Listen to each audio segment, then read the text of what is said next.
Call the meeting back to order. Start with the minutes of the previous meeting. I just might comment on before we start that, on the VON breakfast that was held on Sunday morning. They served 963 people the breakfast, I believe, and they raised over $16,000. And so just kudos to the VON and the people who went. Absolutely. So we will start with the minutes from the previous meeting, regular meeting from council. Our last meeting, any questions, errors, or omissions coming from those meetings? We have a recommended motion in front of us that the minutes of the May 15th, 2024 regular meeting be adjusted to replace the resolution for item 6.5.1 with that council endorse the director's verbal report describing a better understanding of the fire code, allowing the use of the lower level of the Carnegie Library facility moving forward. And that the minutes dated 15th approved as amended. Moved by Councillor Irwin, seconded by Councillor Daigle. All in favor? Carried. Thank you. Public meeting, and that is, the first one is to consider the McKinnon Drain Extension, Van Art number 1 and Van Art Drain number 1. Let's see. Go ahead, Joanne. Mayor and members of council, the meeting to consider the engineer's report for the McKinnon Drain Extension, Van Art Drain number 1 and Van Art Drain number 1 branch. The landowner requested a new municipal drain under Section 4 of the Drainage Act. This drain consists of various sizes of concrete tile and catch basins with berms. Bornish Drive will have 2 individual road crossings replaced. And as requested by the property owner, the Van Art Drain number 1 and Van Art Drain number 1 branch will have a drainage coefficient of 50 millimeters per 24 hours. The McKinnon Drain Extension will have the grantable drainage coefficient of 38 millimeters per hour. Proposed motion and staff recommendation is that council receive the final report for the McKinnon Drain Extension, Van Art Drain number 1 and Van Art Drain number 1 branch, dated May 6, 2024, as prepared by our Dobbin Engineering Incorporated. And at the first sitting of the quarter revision on behalf of the McKinnon Drain Extension, Van Art Drain number 1 and Van Art Drain number 1 branch be scheduled to be held on July 17th, 2024 at 6 p.m. Okay. Anything at this time, Josh, to add? Through the chair, I'll also provide a brief overview and then make myself available for any questions or comments from landowners or council. The report is a reconsidered report for the McKinnon Drain Extension, Van Art Drain number 1 and Van Art Drain number 1 branch. The report has been prepared under Section 4 of the Drainage Act. With the removal of 30 meters of tile in one basin compared to the previous submittal, the report proposes the extension of the McKinnon Drain by 1,112 meters in order to provide a sufficient outlet to the petitioning property. The report also proposes the installation of 2 tile drains on the south portion of the property with roll number 30-047. These 2 drains extend to the south side of Bornish Drive as a result of the petition from the road authority. In total, there is approximately 2,859 meters of tile drain proposed under the report. The total estimated cost for the project is $508,439. At this time, a bit available for any questions or comments. All right, thank you. If there's any questions from affected landowners that are present on this drain? Seeing no questions, I have to inquire if anyone in attendance would like to add or delete their names off of this petition. Seeing none, questions from council? No questions from council? We have a motion in front of us. Moved by Councillor Daigle, seconded by Deputy Mayor Hodgins. All in favor? Carried. Thank you. Our next one is the rock drain, and that's the overview of work required. Whenever you're ready. Mayor and members of council, this is the meeting to consider the meeting to consider the engineer's report for the rock drain.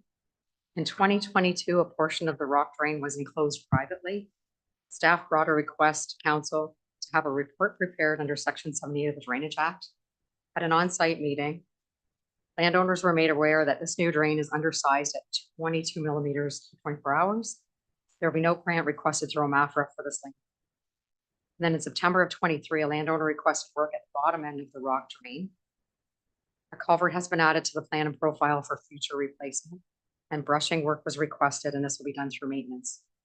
The proposed motion and staff recommendations that council receive the final report for the rock drain dated May 6, 2024, prepared by R. David Engineering Incorporated, and that the first sitting of the quarter revision on behalf of the rock drain be scheduled to be held on July 17th, 2024, 6 p.m.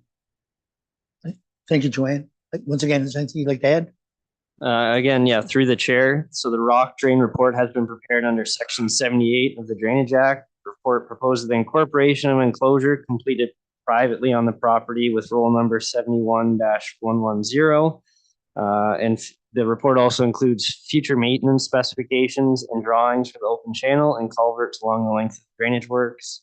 The total estimated cost for the project is $54,376.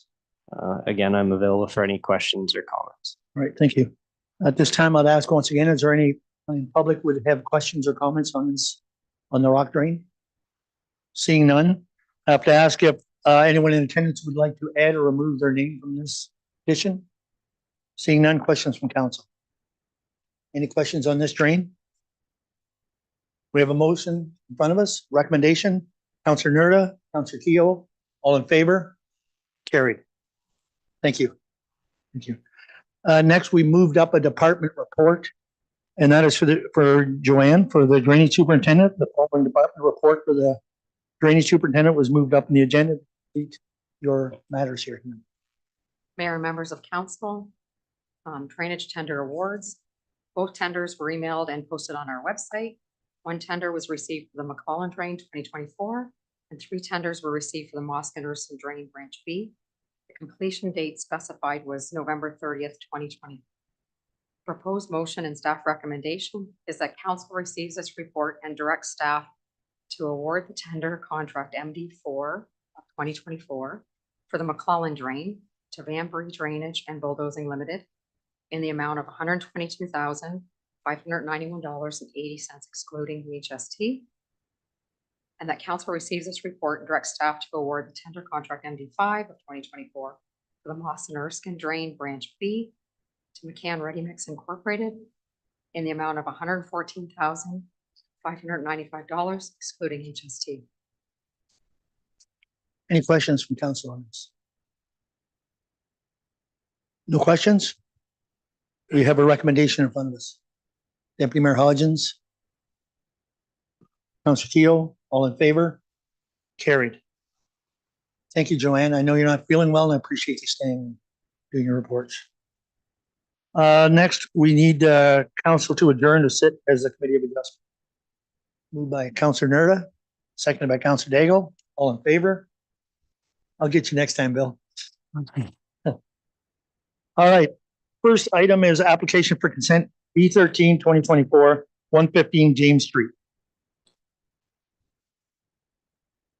Ashley, whenever you're, do we have a representative here? No? Okay, go ahead. Perfect, thank you. So the subject application is for a consent to sever a property with the municipal address of 115 James Street in Elsa Craig. The property is within the urban settlement area and is approximately half an acre in size. The property is designated and zoned residential, and surrounding uses are residential in nature. The owner was under the impression that the property was already severed as they are taxed individually. However, they have advised that they have received legal confirmation that the property is legally one parcel. The consent proposes to sever a parcel that is approximately 0.22 acres in size and to retain a parcel that is approximately 0.26 acres in size. I'm just going to pull up the key map for you.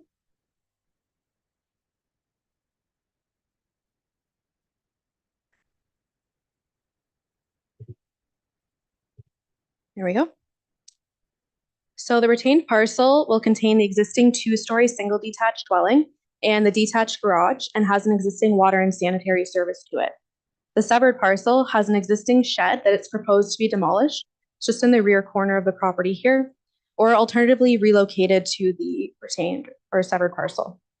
The water and sanitary services will have to be established through a development agreement. Staff note that infilling is encouraged within settlement areas in accordance with the provincial policy statement, Middlesex County official plan, and North Middlesex official plan. The property does have frontage on a maintained year-round road in an area that is serviced by both municipal water and sanitary. Additionally, both parcels exceed the minimum lot area and frontage requirements of the existing zoning on the property. AuSable Bayfield Conservation Authority and the Middlesex County Engineer noted no concerns with the proposal. The conditions included are standard for a consent of this nature, and the CBO has recommended the inclusion of a condition that a lot grading and drainage plan be provided for both properties. And the North Middlesex Director of Infrastructure and Operations has recommended a development agreement be entered into. No formal comments were submitted by the public prior to the submission of this report, and staff are of the opinion that the proposed development is appropriate and is consistent with the applicable policies, and we're therefore recommending the severance be granted with the conditions outlined in my report. Thank you, Ashley. Any comments from the public on this application? Seeing none. Questions from the committee? No questions from the committee. We have a recommendation in front of us. Moved by Councilor Irwin, seconded by Councilor Nerda. All in favor? Carried. Thank you. Our next application is consent for B-14 2024 for 3511 Elginfield Road, and I believe, Paul, you're here? All right. Go ahead, Ashley. Thank you. So the subject application is for a surplus farm dwelling severance at 3511 Elginfield Road. The applicant has supplied information to confirm that they own 5 farm holdings with approximately 380 acres of land, of which 2 farm holdings already have an existing single detached dwelling on them, demonstrating that this particular residence is surplus to the needs of their operation. The lands are designated and zoned agricultural and contain hazard lands. A portion is regulated by the AuSable Bayfield Conservation Authority. The property is approximately 96 acres in size, and the severed parcel is proposed to be approximately 1.23 acres in size. The severed parcel will retain the existing 2-story single detached dwelling, storage shed, and a portion of the barn and a grain bin that are to be converted to accessory structures. The retained parcel is currently used for agricultural crop production and will continue to be used for that purpose. The portion of the barn that is proposed to be converted to the accessory structure that is on the retained parcel will be demolished. Staff are recommending that the manure pit be removed on the retained parcel, as well as any agricultural buildings on the severed property that are not converted to an accessory structure with a change of use permit. The severed parcel is serviced by municipal water and a private septic system, and the retained parcel is not currently serviced. Each parcel has an existing access to Elginfield Road, and staff have recommended that the connection between the 2 driveways be removed to the satisfaction of the municipality. The AuSable Bayfield Conservation Authority noted no concern. The Middlesex County Engineer, Chief Building Official, and the Director of Infrastructure and Operations have recommended the inclusion of standard conditions, and no public comments were received prior to the submission of this report. Staff are satisfied that the criteria for a surplus farm dwelling severance are met or will be met with the recommended conditions outlined in my report, and we are recommending the consent be granted subject to the conditions. Conditions recommended are standard relative to the nature of the consent. And I've just got the county aerial mapping here that's a closer up of the severed parcel. So we're asking that this driveway be essentially disconnected so that they each have their own individual accesses. There's not the potential for disagreements over access in the future. And the severed parcel kind of just juts back around this barn here. So my understanding is that this portion is proposed to be demolished. And then this front portion here will remain as an accessory structure, subject to obtaining a change of use permit from the CBO. Great, thank you. Mr. Hendricks, anything you'd like to add?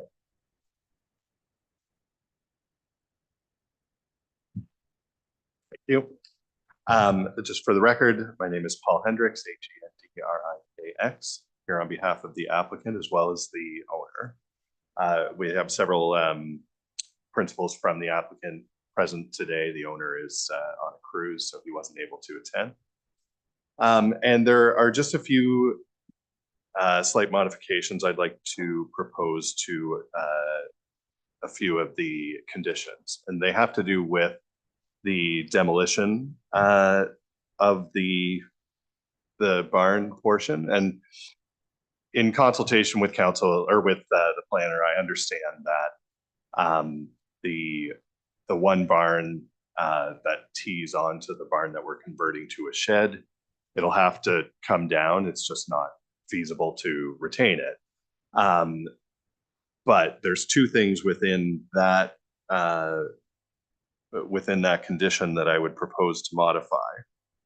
And that is that both for the retained parcel and the severed parcel, there's reference to obtaining a demolition permit. It's my understanding that for farm properties, a demolition permit is not necessary. When I look on the North Middlesex website, the permit section, when you look at the demolition portion, it says, quote, demolition permits are required prior to the demolition of any building with the exception of farm buildings. I would submit that anything being demolished in this case would be a farm building, and would ask that we not have to incur the additional cost of obtaining the demolition permit when they're not typically necessary for farm buildings. So I would propose to remove the statement through obtaining a demolition permit from both conditions 6 and 7. And with respect to condition 6, the portion of the existing barn complex that's to be demolished, it may be, and I think it'll have to be judged when it's taken down, there may be some benefit to the farm corporation if it's suitable to leave the cement floor of the barn as a place to park wagons. It's not like you break it up, it's not going to be usable farmland anyway. It'll be so compacted. So I would propose to modify condition 6 as well, where it says demolished, including all concrete and debris, to add save and accept the retention of a cement pad suitable for parking wagons. Those would be the modifications I would propose. Ashley, can you speak to those, especially the first one with the permits? Perhaps, yes. So in regard to the demolition permit, I would suggest perhaps including the wording rather that it is demolished to the satisfaction of the chief building official, as opposed to just saying a demolition permit. That still gives the municipality a little bit of coverage there. And in terms of save and accept the cement pad, ultimately, I would say that is up to the committee to decide if they would like to allow that to remain. Okay, thank you. Anything else you'd like to add? If I may, I think that's an appropriate, in the first instance, to say to the satisfaction of the municipality. I think that's an appropriate compromise there, so we don't have to get the permits. And perhaps we can add that same statement with respect to the retention of the cement pad, provided that the municipality is satisfied. And we'll talk to the committee. We'll let the committee discuss that. Thank you. Okay. At this time, is there any public comments on this application? Seeing nothing, I would bring that through to council. Questions? Deputy Mayor Hodgins? Thank you, Mayor Rob. One of the things here that's been asked to save is in the severed parcel, 2 grain bins to be converted to accessory structure. And in the past, and be consistent with some of the things we've done, they are considered at the point in time like silos, granaries. We've asked for them to come down. I would like to see them come down, in my point, and maybe trying to put in trade for that cement pad. Give a little, take a little, and I believe that the granary should come down to be.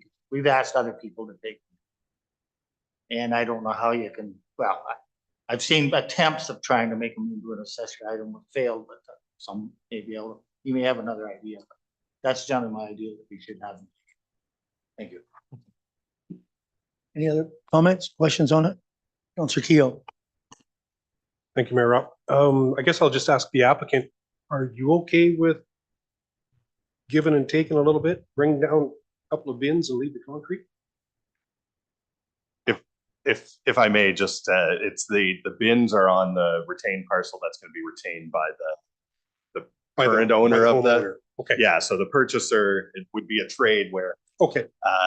it's one on each side of the parties. So I just want to clarify that. Okay. I will just add a comment that I don't think that leaving a concrete pad would be a detriment to anything. in any type of development. In fact, it would be beneficial in wet weather like this to park equipment. Any other comment? No other comments? I would just comment to Ashley, I like the fact that you're allowing people to retrofit existing buildings and to be used for other things. I think in the past we have, when we first started doing it, the buildings all came down. The other thing we did do that I want to point out to the council, we had one where we left a Wonder Steel building into the farm, the retained farm parcel, but it's right across the lane from the house. And so it didn't really make sense. We shouldn't not have allowed that building to stay, looking back, or it going with the house, one or the other, because they're basically in their yard. I think with the cement pad, it's a different thing. As you say, probably they would both use it, I assume at times. But I don't personally have a problem with the cement pad. And I think if it's taken down to where our building official agrees to it, I'm okay with that final discussion being on that. And when you get there, you might decide you don't want to keep it. It's not in good shape or something. But that does allow for some give and take. Other comments on it? Councilor Pronouncing. Thank you. So my question is, before I vote on anything, what is the decision on the grain bins? Are they coming down or what? What have we decided? I can just provide a brief submission. The owner would like to retain them and use them for storage purposes. But I'm in council's hands as to whether you're comfortable with it. If I'm looking at the picture there, Paul.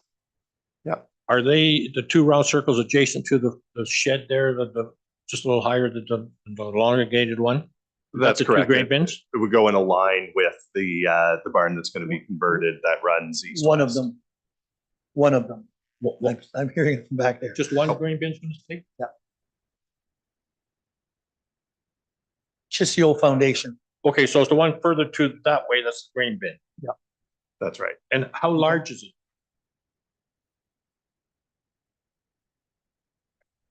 Has it got an aeration floor in it? Oh, No, I think I don't think that's. so whether it stays or not is up to this council. Yeah. Whether, but whatever the recommendation, we have a couple of ideas in here. There is a couple of requests from the applicant. And so Deputy Mayor Hodgins. Oh, Ashley, go ahead. Sorry, I just wanted to ask a point of clarification. So on the site sketch submitted, it does show that it is to stay with the severed parcel. Is that not, that's not the case? It's going to stay with the retained parcel? Sorry, I think that's just a confusion of terms. I had understood that you still call the house portion the severed parcel, even though that's the part that's going to be retained by the owner. Okay. So it is to remain with the house, is that portion of the property. Okay. And that helps sorry, just to clarify, it's going to be used for agricultural purposes for the farmland portion then? No, the intention would be to use it for storage for the retained or for the house. Okay. So changing the wording on the permits to be to the satisfaction of the building official on condition 7. Okay.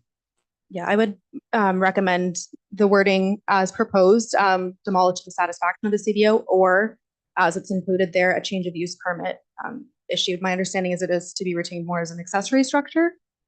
Yeah, as a shed. My opinion would be with the wording changed to the satisfaction of all, that would be covering both scenarios. Okay. What's council's wish? You making? Okay. Thank you, Mary Rockfist. I guess I'd have to ask the applicant, is this bin still capable of holding grain?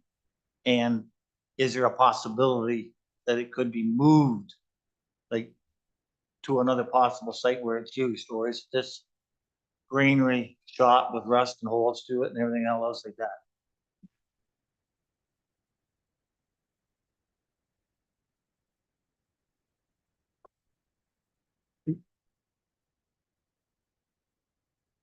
So at the present, the recommendation is that the bin is there with the house, going with the house, and it's just a matter of. Are you making a motion? I would like to make the motion that this is acceptable to everyone with the fact that the greenery has to be demolished. See what. or taken. Or taken, or moved, or taken down. Is there a seconder for that? Do you comment to it? No, Mayor, I just want to add to that with the demolition of that back barn, but leaving the concrete. Are you seconding that motion? I'll second that. Is there more discussion on it? So that is having, Councillor Irwin. I know this, it works through you. I know this conversation's come up a couple of times in the past, but as the more I think about it, the more I have no issue with maintaining this as a storage bin. I've seen other instances in other communities where they are storage bins, and I think we're just being a little too hard on these kinds of scenarios. And I know we have an official plan review coming up shortly, and this is one of the topics I'd like to bring forward in the official plan review. I have no negative issue with this being retained as a storage. So I will vote against that motion. And then if it's defeated, we'll make a counter motion. Okay. Any other comments before we vote? In favor of the motion? 2-4, opposed? Okay, so that did not pass. So we are looking for a counter motion. Councillor Irwin.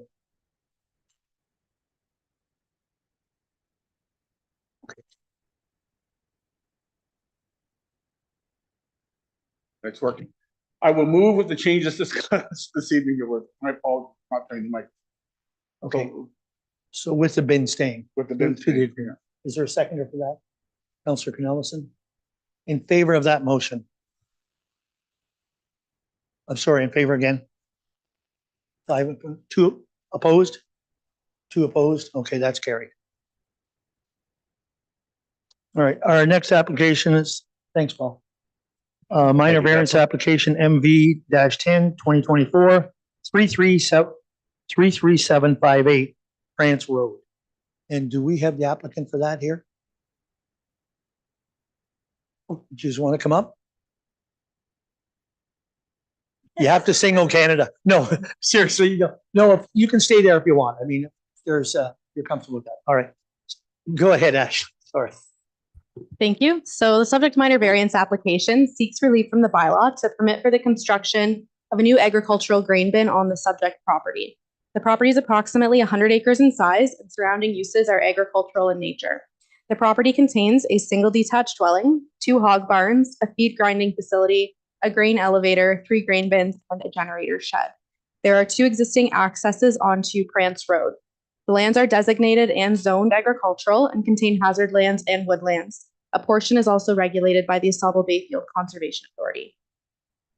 The grain bin is proposed to be located within the existing grain bin cluster and requires relief from the minimum municipal road setback and exterior side yard setback to do so. The owner has explored alternative locations on the property, but has determined that due to the location of existing structures and bins, the location of potential building additions, and not to lose any land in active crop production, the most logical and feasible location requires the requested relief. The minimum setback from the municipal road is 45.93 feet, whereas 41 feet is proposed, equating to a difference of 4.93 feet. The minimum required exterior side yard setback is 49.21 feet, again, whereas 41 feet is proposed, equating to a difference of 8.21 feet.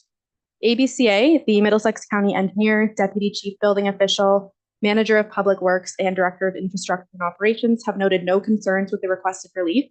Additionally, no public comments were submitted prior to the submission of this report. Staff are satisfied that the proposal meets the 4 tests of the minor variance for the reasons outlined in my report, and we are recommending that the relief be granted with the condition that it only applies to the proposed grain bin. Thank you. Anything you'd like to add at this time? No? Okay. Any comments from the public on this application? Seeing none. Questions from council? No questions from council? We have a recommendation in front of us. What's your wish? Moved by Councillor Daigle, seconded by Councillor Cornelison. All in favor? Carried. Thank you. Our next application is consent application B15 2024 for 33534 Cassidy Road. Is the applicant here for that? You want to come up? No, not really? Okay, all right. All right, we're starting a trend here. I can see it. Go ahead, Ashley. Thank you.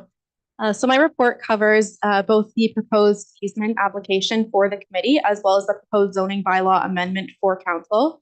So the purpose and effect of both applications is to implement conditions of consent B3-2024, which is a surplus farm dwelling severance. The consents and easement for the existing hydro aerial wires that run through the retained parcel, just on the black line shown in the site sketch there, and they service the severed parcel. It's approximately 6.1 meters wide.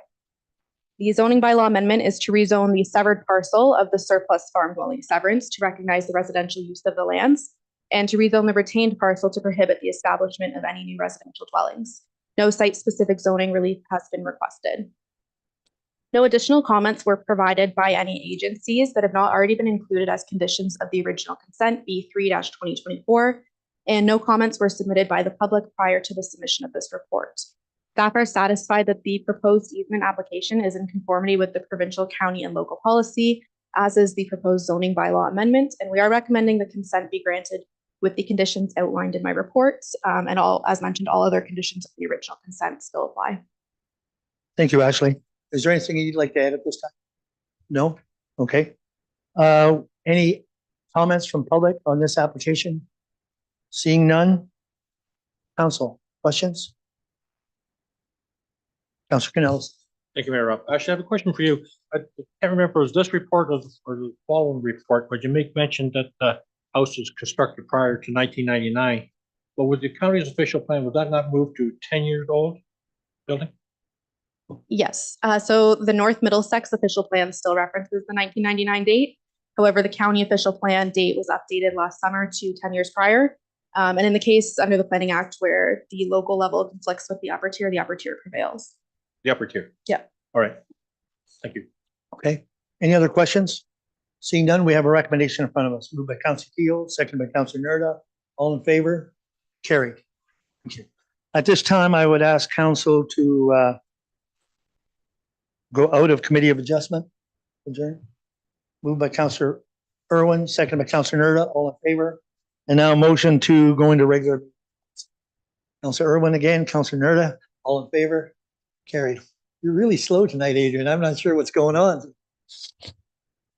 All right, we do have, our first item is zoning bylaw amendment application ZBA 12-2024, 33534 Cassidy Road. Thank you. So this is for the same subject application as referenced in my report for the easement. Technically, the easement goes before the committee and the zoning goes before the council.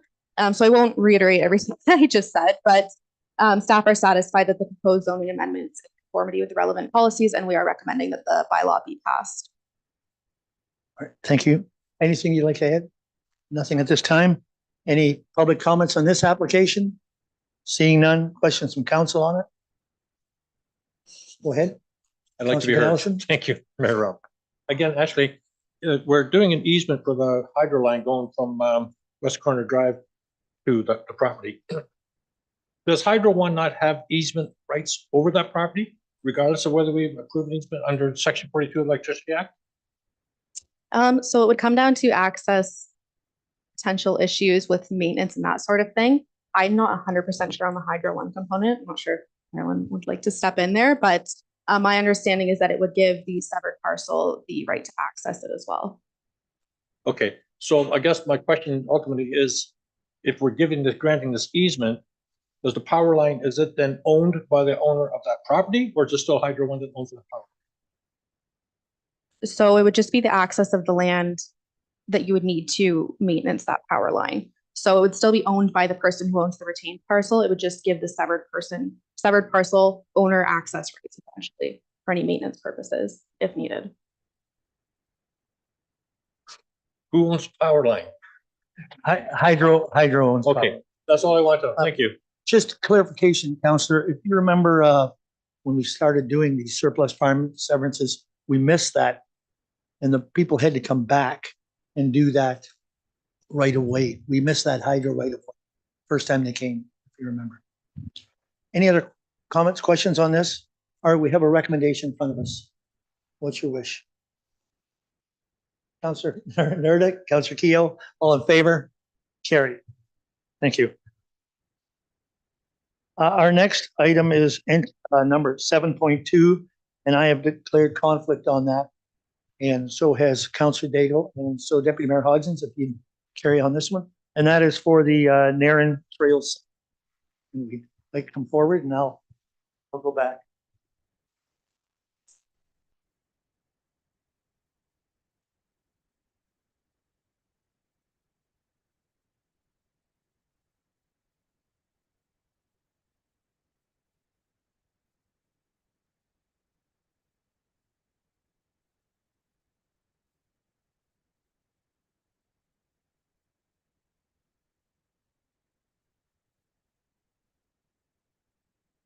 Okay, tonight we're, Narren Trail South, draft subdivision, 39T, North Middlesex 2401.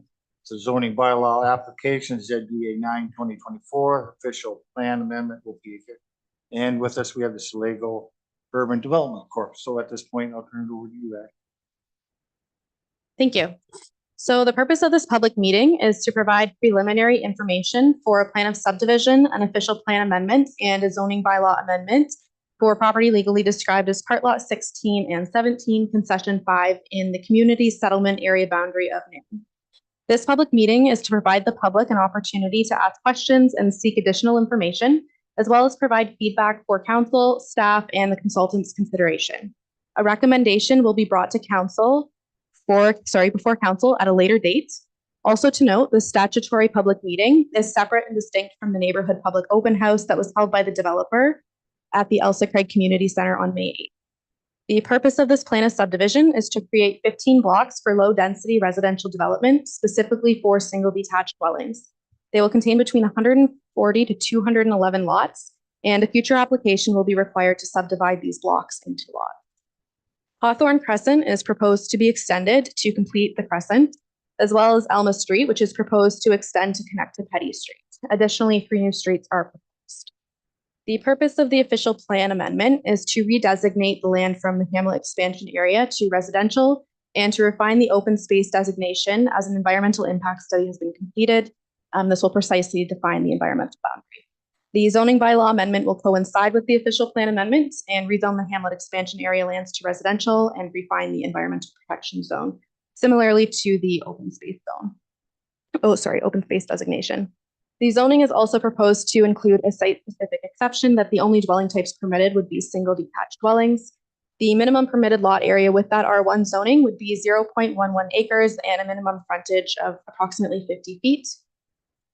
The Middlesex County official plan notes that the county will experience population and employment growth. Provincial, county, and local policy directs this growth to settlement areas. Provincial policy notes that new development should occur adjacent to the existing built-up area and should have a compact form, mix of uses, and efficiently use the land, infrastructure, and public service facilities. Additionally, public streets, spaces, and facilities should prioritize safety, meet pedestrian needs, encourage social interaction, facilitate community connectivity, and provide for a full range of publicly accessibly built natural settings for recreation, including parks, open spaces, and trails. So this property is more specifically included in the North Middlesex official plan as a Narren special policy area. Directs development of this land to occur in the prescribed manner, and the wording shall indicates that this is something that must occur. So a few excerpts from that. Consideration shall be given to the possible expansion of the existing community park. The new local street system shall be connected to the stub ends of Elma Street and Hawthorne Crescent. Provisions shall be made for 1 or 2 new local street intersections with Petty Street.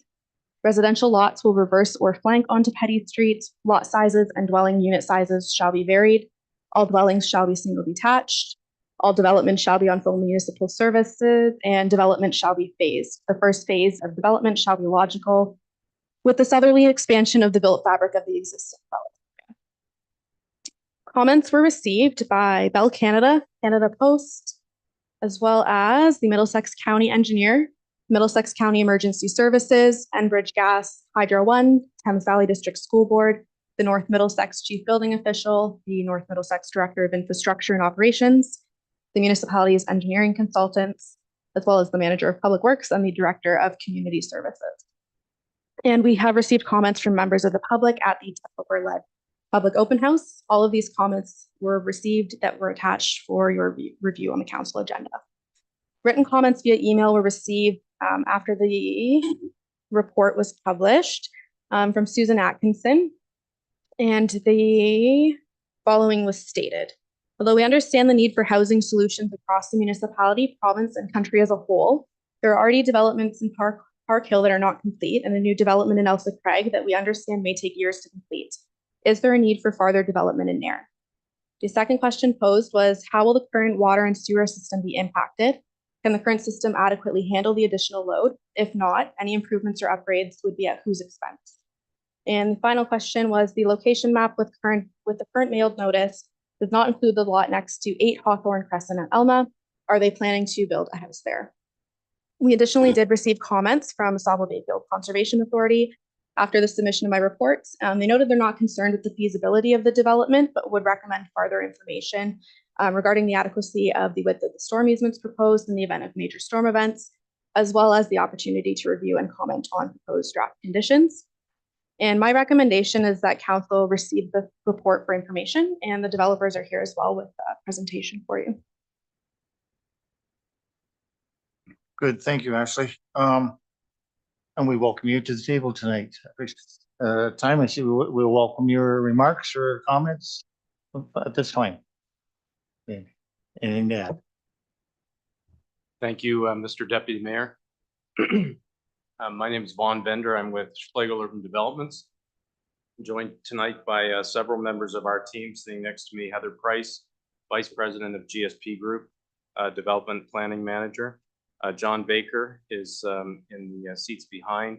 He is a Senior Project Engineer with Development Engineering Limited. Jessica Linton is the Senior Biologist and Species at Risk Manager with Natural Resource Solutions, as a member of our team here tonight. If there's questions, I'm joined by a colleague, Alex Robinson, who is an in-house planning technician and project manager with Schlegel Urban Developments, and Charlotte Lewington at the back as well, a planner with GSP Group. So thank all of our team for being here.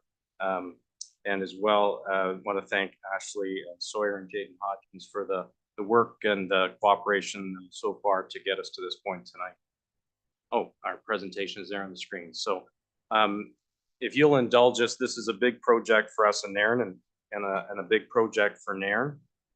So if I can take a few minutes, I thought I would just give a little bit of background about who is Schlegel Urban Developments. May not be new information to everyone, but I thought it's worth covering. So the Schlegel family, the Ronald Schlegel family, descendants of the Wilfred Schlegel family, have been living and involved in entrepreneurial ways in the Nairn, Elsa Craig area for many years, and continue in many community and business activities in this area today. They've owned the development lands for 30 plus years, maybe closer to 40 or 50. And they've been identified, as we've heard, in the North Middlesex official plan since 2004. The family is also involved in the farming business and have been growing turkey for predominantly Maple Leaf Foods. And on September of this year, we'll be celebrating 60 years of agribusiness in this community.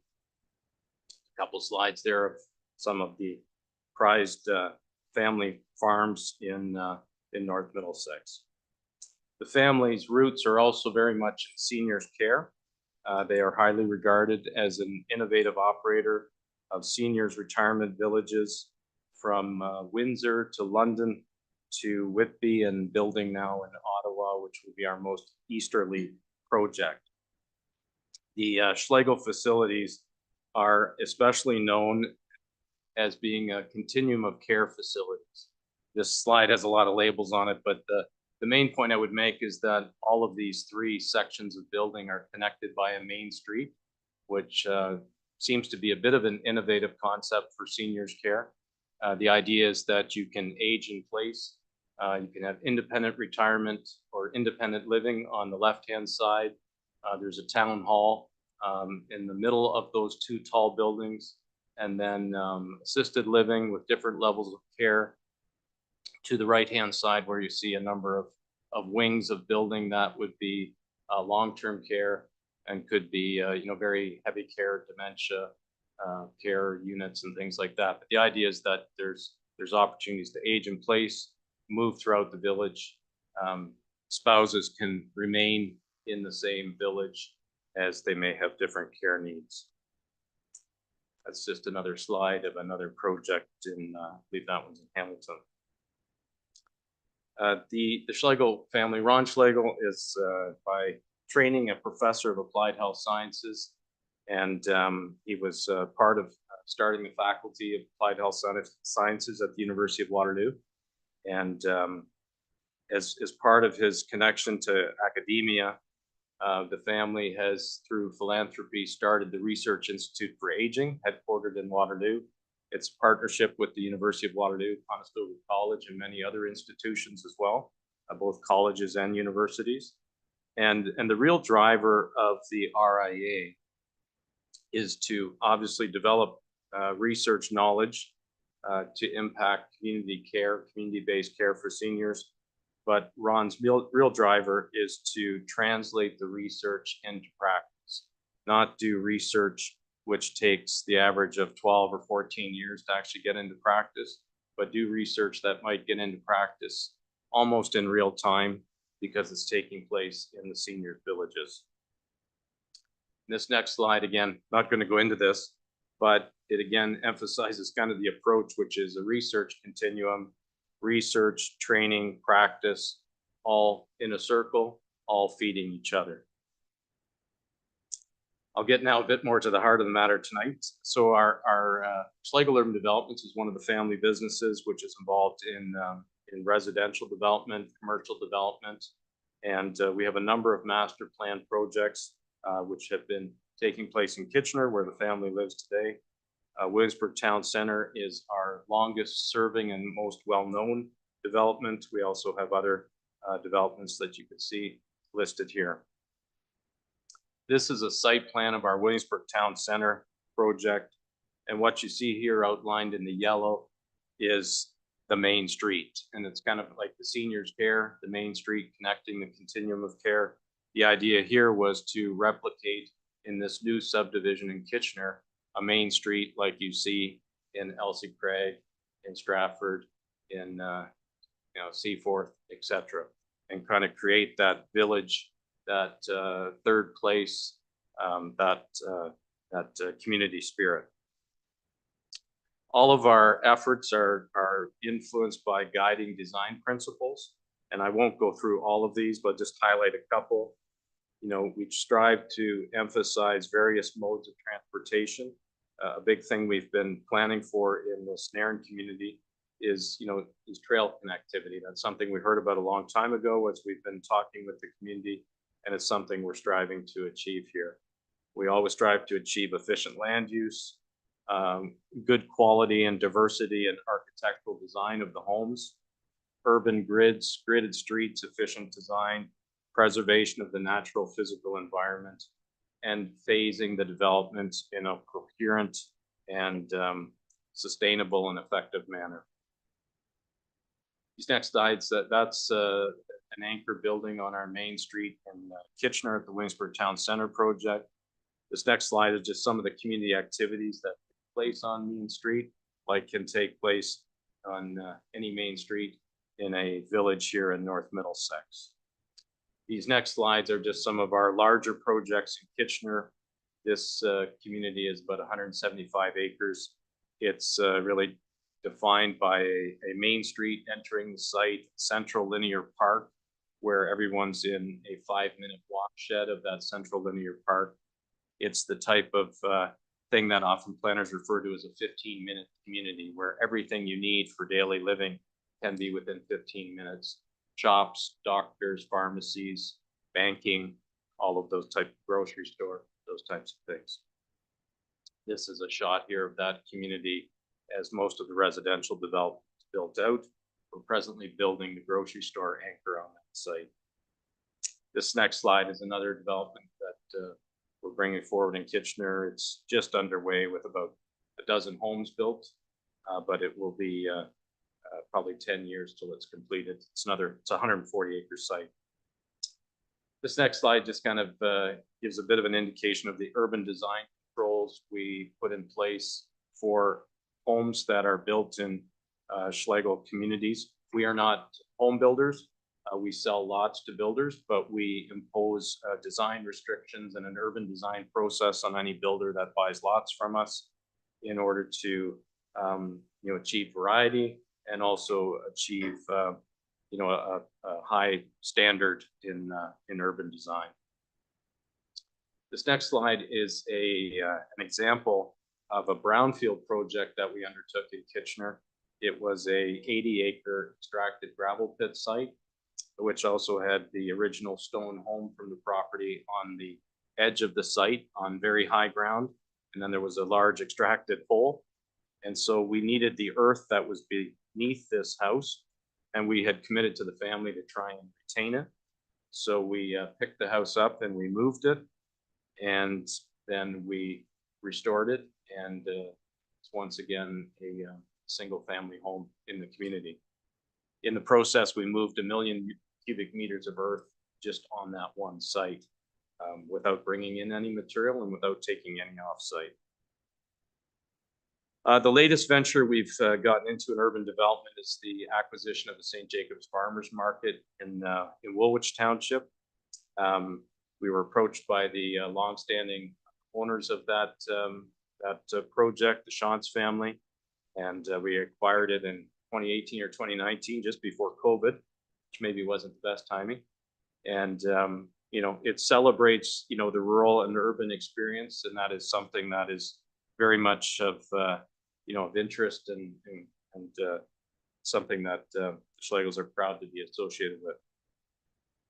And now I'm into the real reason you're here tonight. So I'm not sure where I'm handing it out to you, Heather, but so we've identified, as I said, this project in Nairn, and we're thinking of naming it Nairn Trail South, just to really emphasize the trail connectivity opportunities for this project with the existing hamlet and perhaps the lands to the both other directions as the community expands in the long term. We envision it as a vibrant, accessible, and sustainable community that integrates the natural heritage, the trails, and the open spaces with healthy, age-friendly residential living. And I think I've kind of touched on our urban design guidelines that guide our projects. Those guidelines aren't here in front of us tonight, but we have been and will develop full design guidelines for this project, working with North Middlesex staff. And again, some precedent images from some of the builders we've worked with, as well as some perspectives of the type of end result we envision for this area in Nairn. And I think with that, I will turn it over to Heather. Sure. I'll stop talking. Thanks, Vaughn. Can you hear me okay? Okay, thank you, Deputy Mayor, councillors, and staff. I think Vaughn ordered the light show for dramatic effect this evening. Thunder. So we're pleased to be here to speak to the Nairn Trail South Plan of Subdivision and the planning applications that come along with it.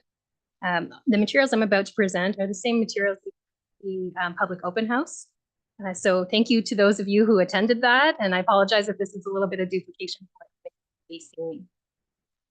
So since 2022, where we had a pre-app with staff, Schlegel Urban Developments has completed a number of technical studies and considered a number of subdivision options for these lands. What you're seeing on your slide here are a few of those options, and there were many others too. We share this just to illustrate that there are some key elements that were consistent through all. One is the protection of the open space and the natural features along the north edge of the site where it meets the Ossable River. Two is the park space adjacent to the Nairn Optimist Park. Three is the connection to the existing road network to the east of the site. So that's extending Alma Street. And four is a connection out to Petty Street. You can see in one of the options, and Schlegel did consider a few options like this where there were two accesses, but at the end of the day, landed on one. Spoiler alert, I'll show you that in a moment.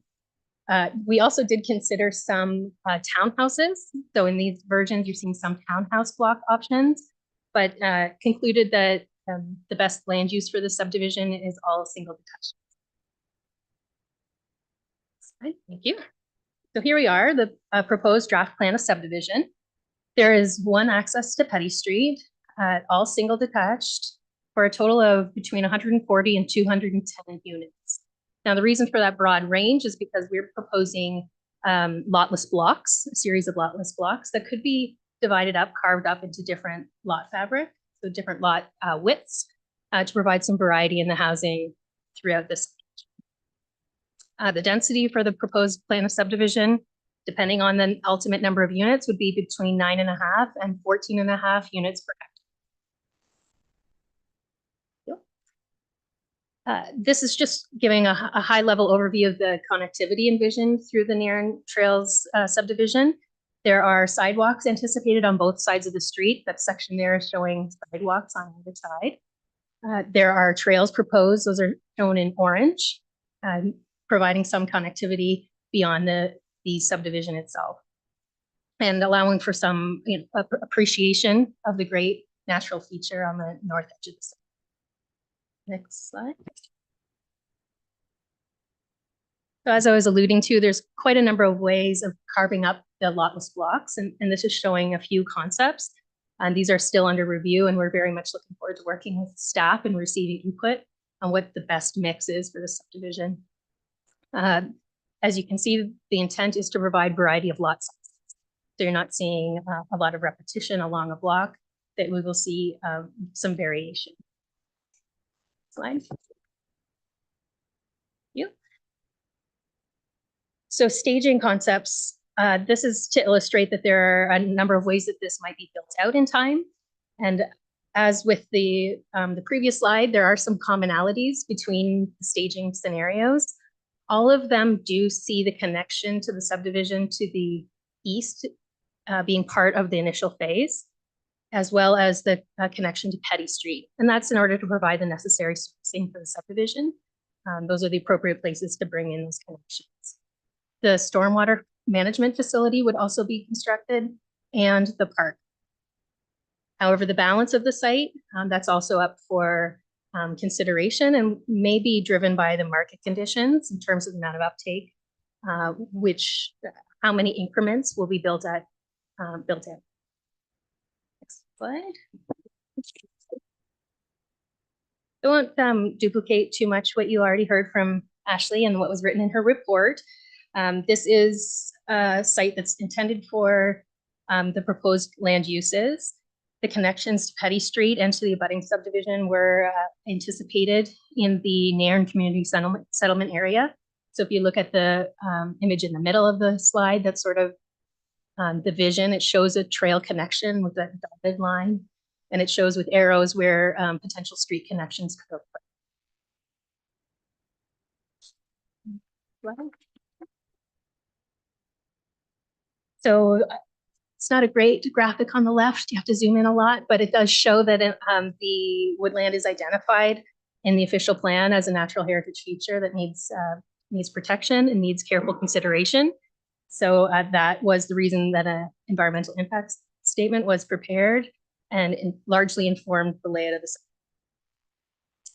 Currently, the zoning is future development, which is the reason we need a zoning bylaw. So to implement that vision for the plan of subdivision, we do need to amend 3 official plan maps. One with a few key changes. One is to align the surveyed and evaluated boundary of the hazard land and open space with more current information. The second is to adjust the walkway alignment that was shown in the initial or in the existing official plan. And third is to remove the second vehicular access to Petty Street, as only one is being proposed. We'll also be amending the zoning bylaw to implement residential density 1 zoning across all of the subdivision with a site-specific exception to rule out semis and duplexes from the range of permitted uses in that. So really to focus in on single detached as the predominant form of residential development. So the EIS evaluated the potential impacts to the natural features. It concluded, I mean, there's a lot of information on this slide as well and in the report. And I hope Jessica appreciates the way I'm summarizing this in a few words. But all in all, it concludes that the wetland and woodland features can be adequately protected with the setbacks and the buffers that are proposed.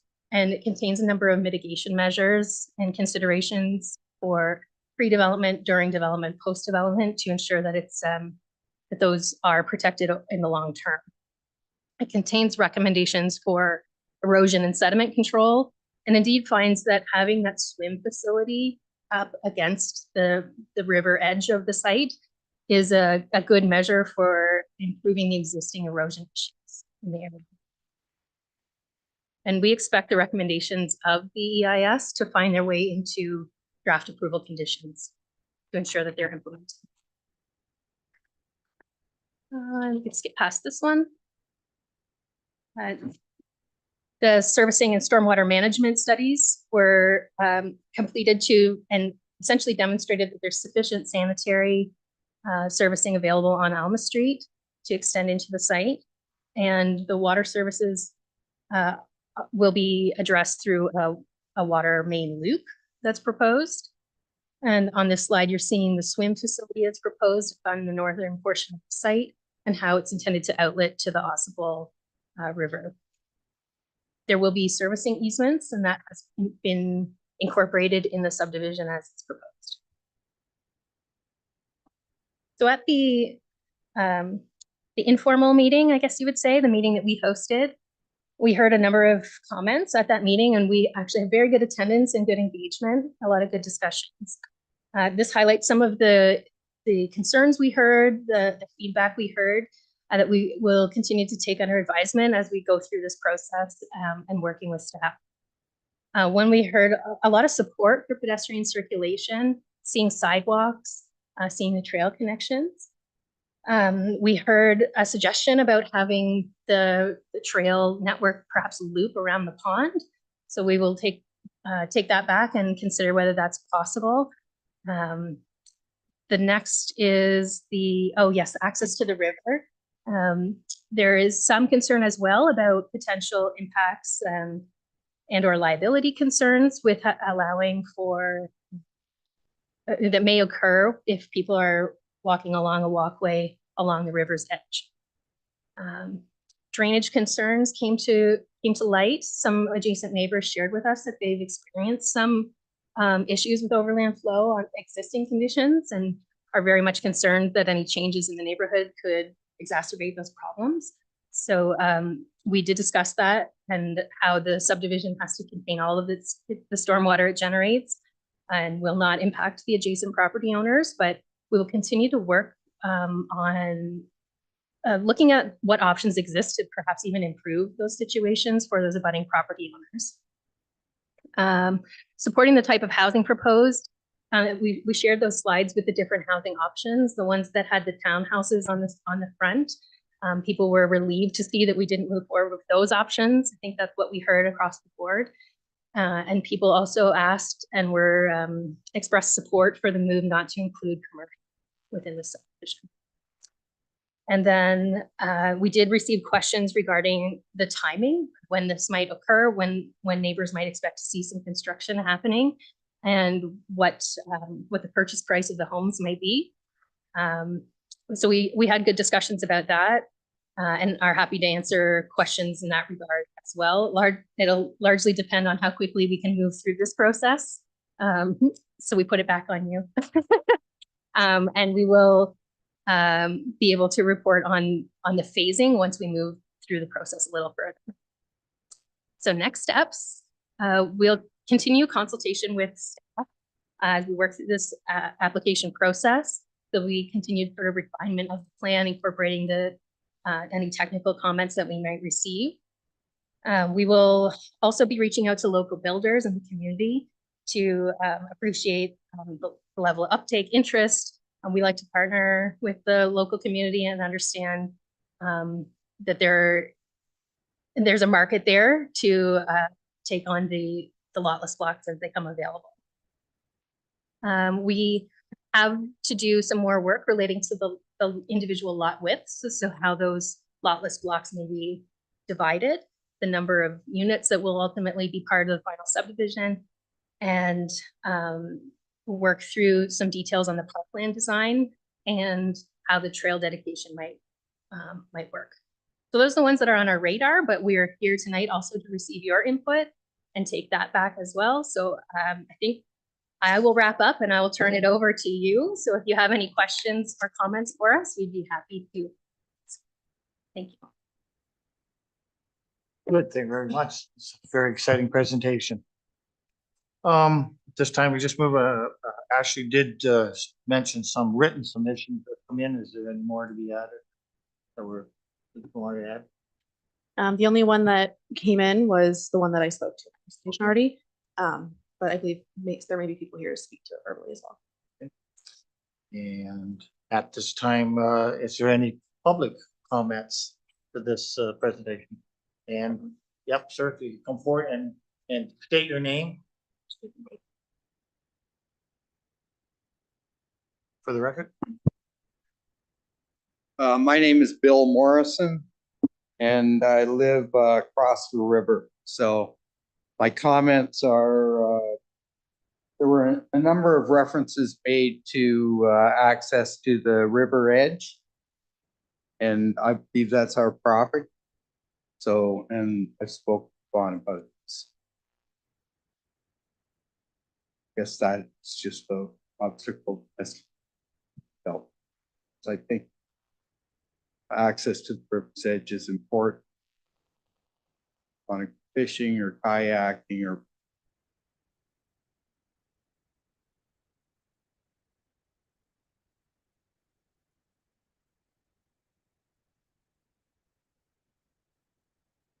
Okay.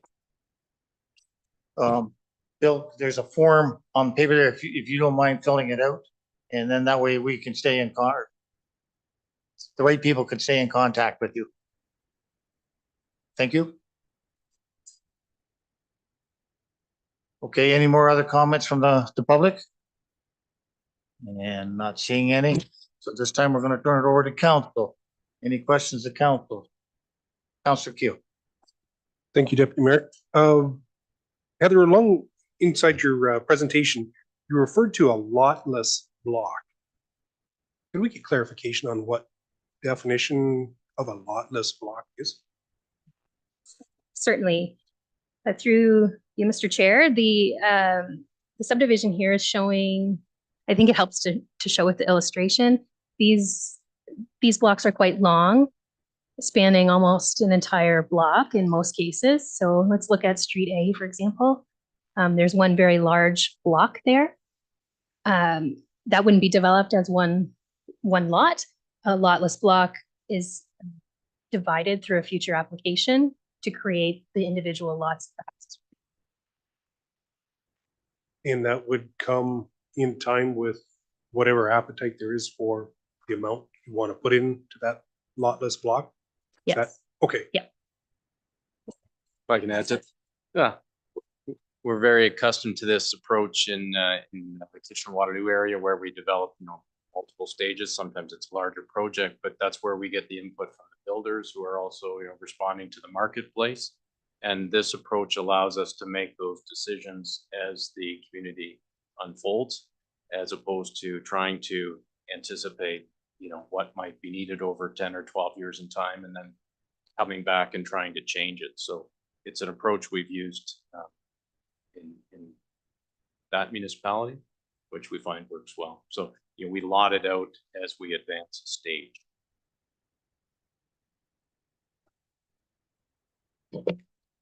Thank you, Mr. Deputy Mayor, and through you.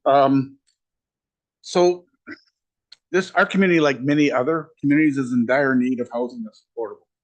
And as we begin the review of our official plan process later this month, I'm certain that's going to be an issue that's raised and discussed to some length. So I'm somewhat surprised and taken back by the ability to add some affordable townhouses to this potential development has been removed. I've seen earlier concept drawings that had townhouses, even an apartment building at one stage, I think. So I'm curious why you're thinking that townhouses are not an option at this time.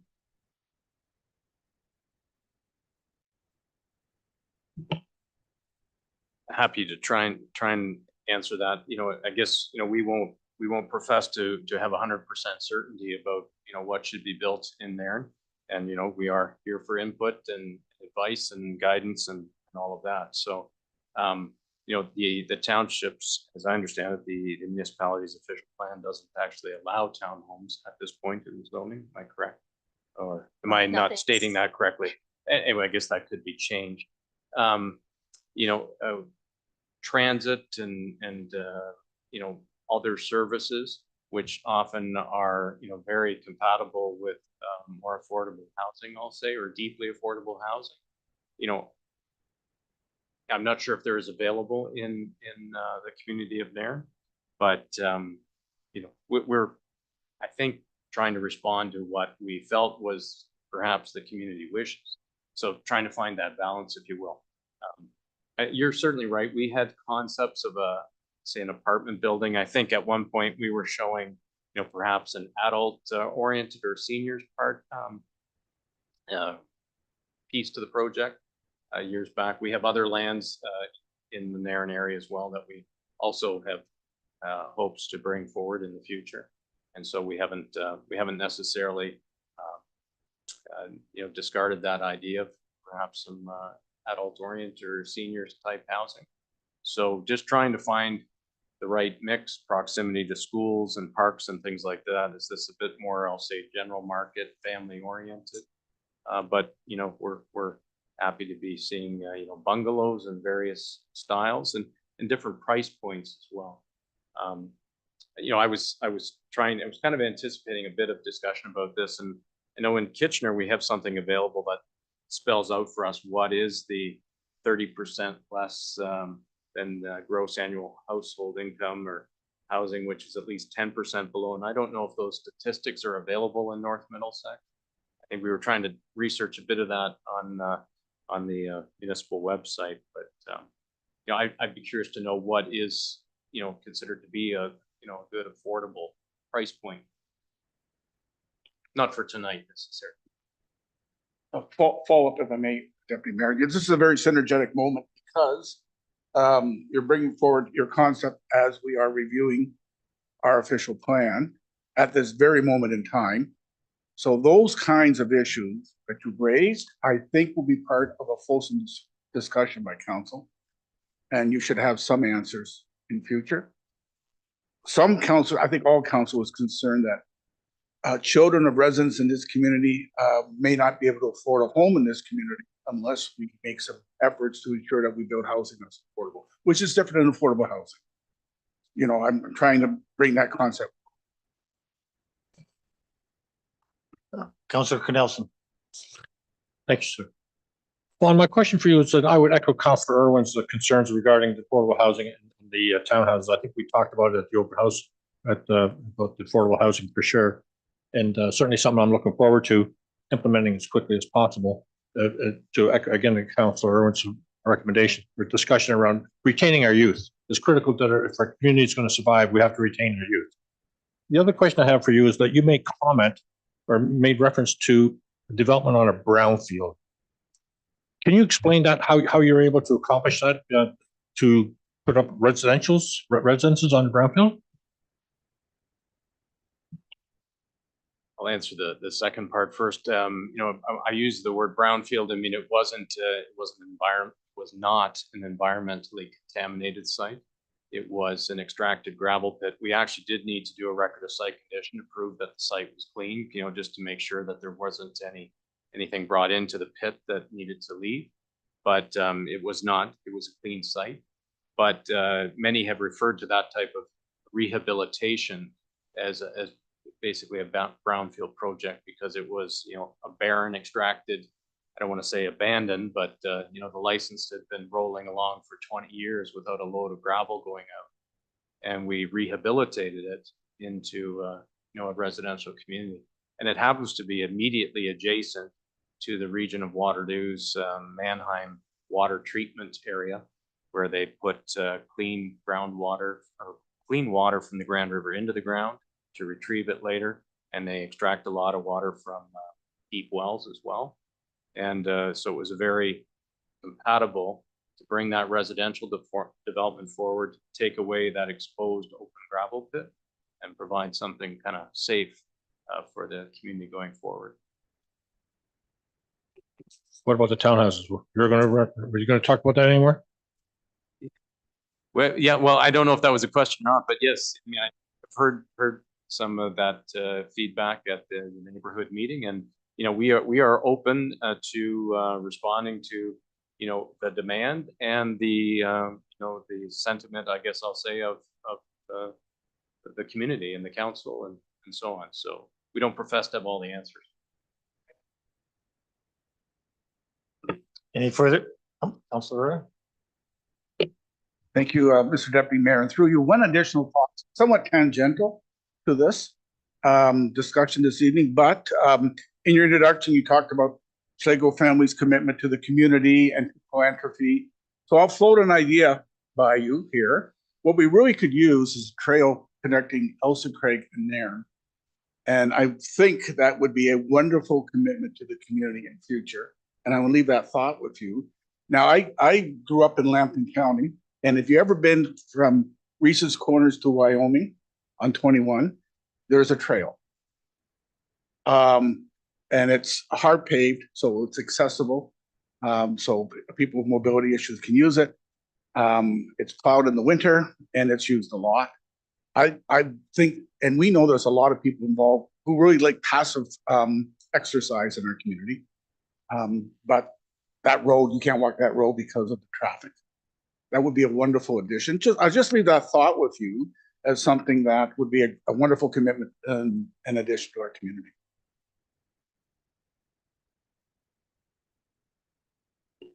Okay, any other further questions from council? Okay, at this time is decision time. We have a recommended motion for subject report for the plan of subdivision 39T, North Middlesex 2401, official plan amendment OPA 15, and the zoning bylaw amendment application ZBA 9-2024 be received as information. Do I have a support for a motion there? Like Councilor Nerda? Council second. Councilor Keel. All in favor? Thank you very much for that presentation. Thank you.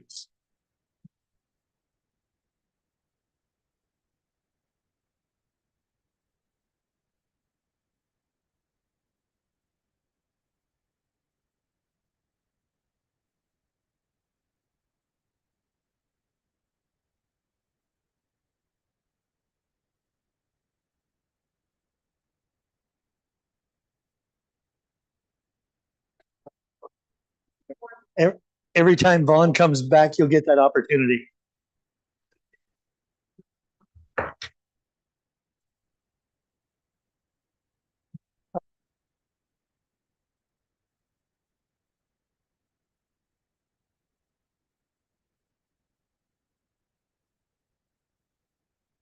All right.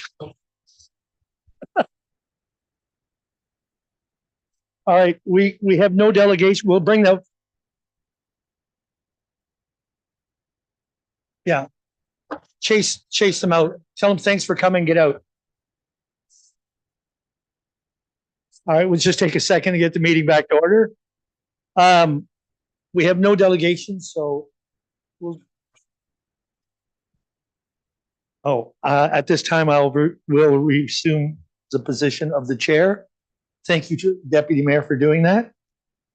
Department reports are the next list. 9.1 report from the Director of Community Services, Brandon, and that's on the arena naming sponsor.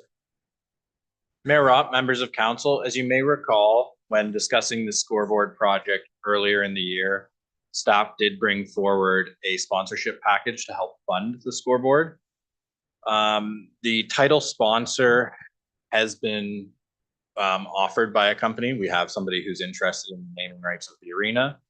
So HMS Insurance and Financial Services, Inc., which is the local insurance broker in Park Hill, as well as Elsa Craig, has offered to take on that sponsorship. Just to remind council, that is $150,000 paid across 15 years, so $10,000 per year. I do have a little draft image that was sent to me of what it would look like on the front of the facility. Along with that, they would have an annual public skate and an in-ice logo for the term. Attached to it is the draft agreement attached to this report. And then if council has any questions, the staff recommendation would be to proceed with it. Questions from council? Councilor Canellis. Thank you, Mayor Up. Brandon, who's actually paying for the signage going onto the building? Through the mayor to Councillor Cornelison, every sign throughout this, including the in-ice logo, will be at the cost of the sponsor. Okay, thank you. Councilor Irwin. A personal comment, Your Worship, and congratulations on succeeding in securing a donor of this magnitude. I think that's great for our community. I'm fully in support and be happy to move this motion when it comes to that point, Your Worship. My question is, or my comment for council, not for staff, is I've done this kind of work in the past, and I'm uncomfortable with council approving certain donors. I would rather have a set of guiding principles that the staff use to secure donations, and then they report to us. I don't like that we're going to support donor X or donor Y or donor Z. I'd rather say we want donors of this type and let staff seek them. But that being the case, great, congratulations. And when we're ready to move this, Your Worship, I'd like to be part of it. Thank you. Deputy Mayor Hodgins. Thank you, Mr. Mayor. I took a drive by the arena there coming in here today, and I have already spoken to Brandon about it. One of the things that's kind of important to me is the North Middlesex brand. I went to look where it was on the arena, and I did have a picture there.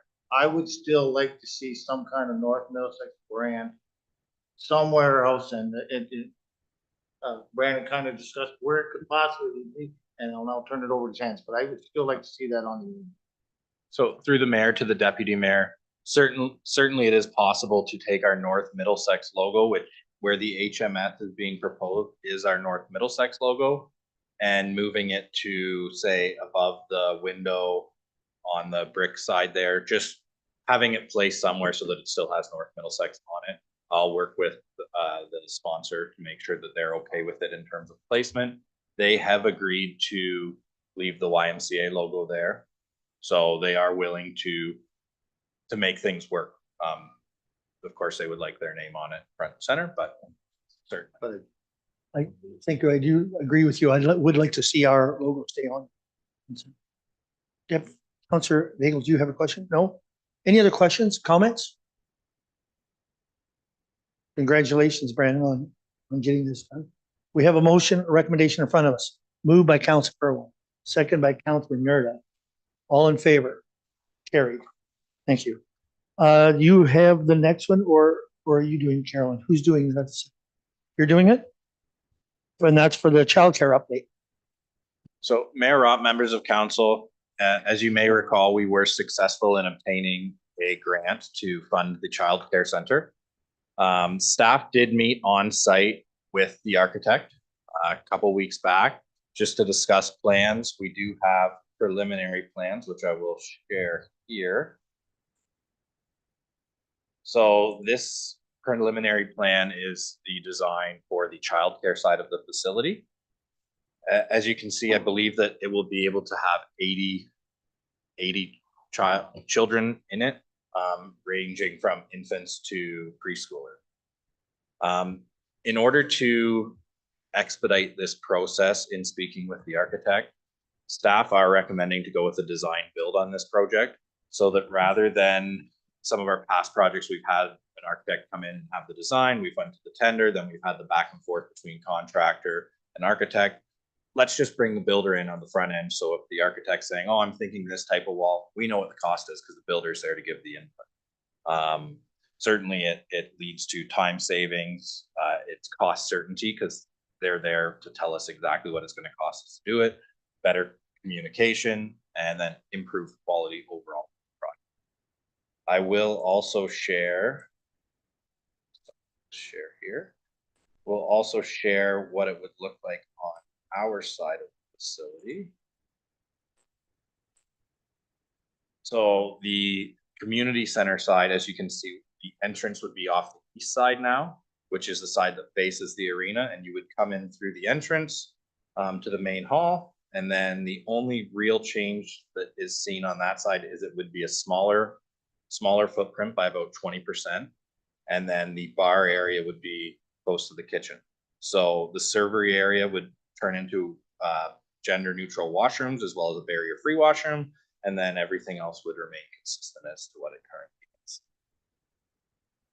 So the recommendation that staff are looking for is that council direct staff to proceed with a design build, just to expedite the process and provide cost certainty.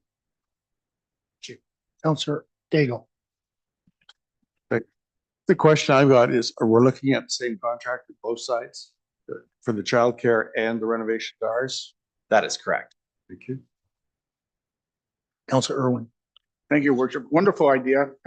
Fully supportive of it, not to nitpick, but in the executive summary, can we say the community of North Middlesex is experiencing significant residential growth so that it doesn't give the impression that this childcare facility is only for Park Hill residents?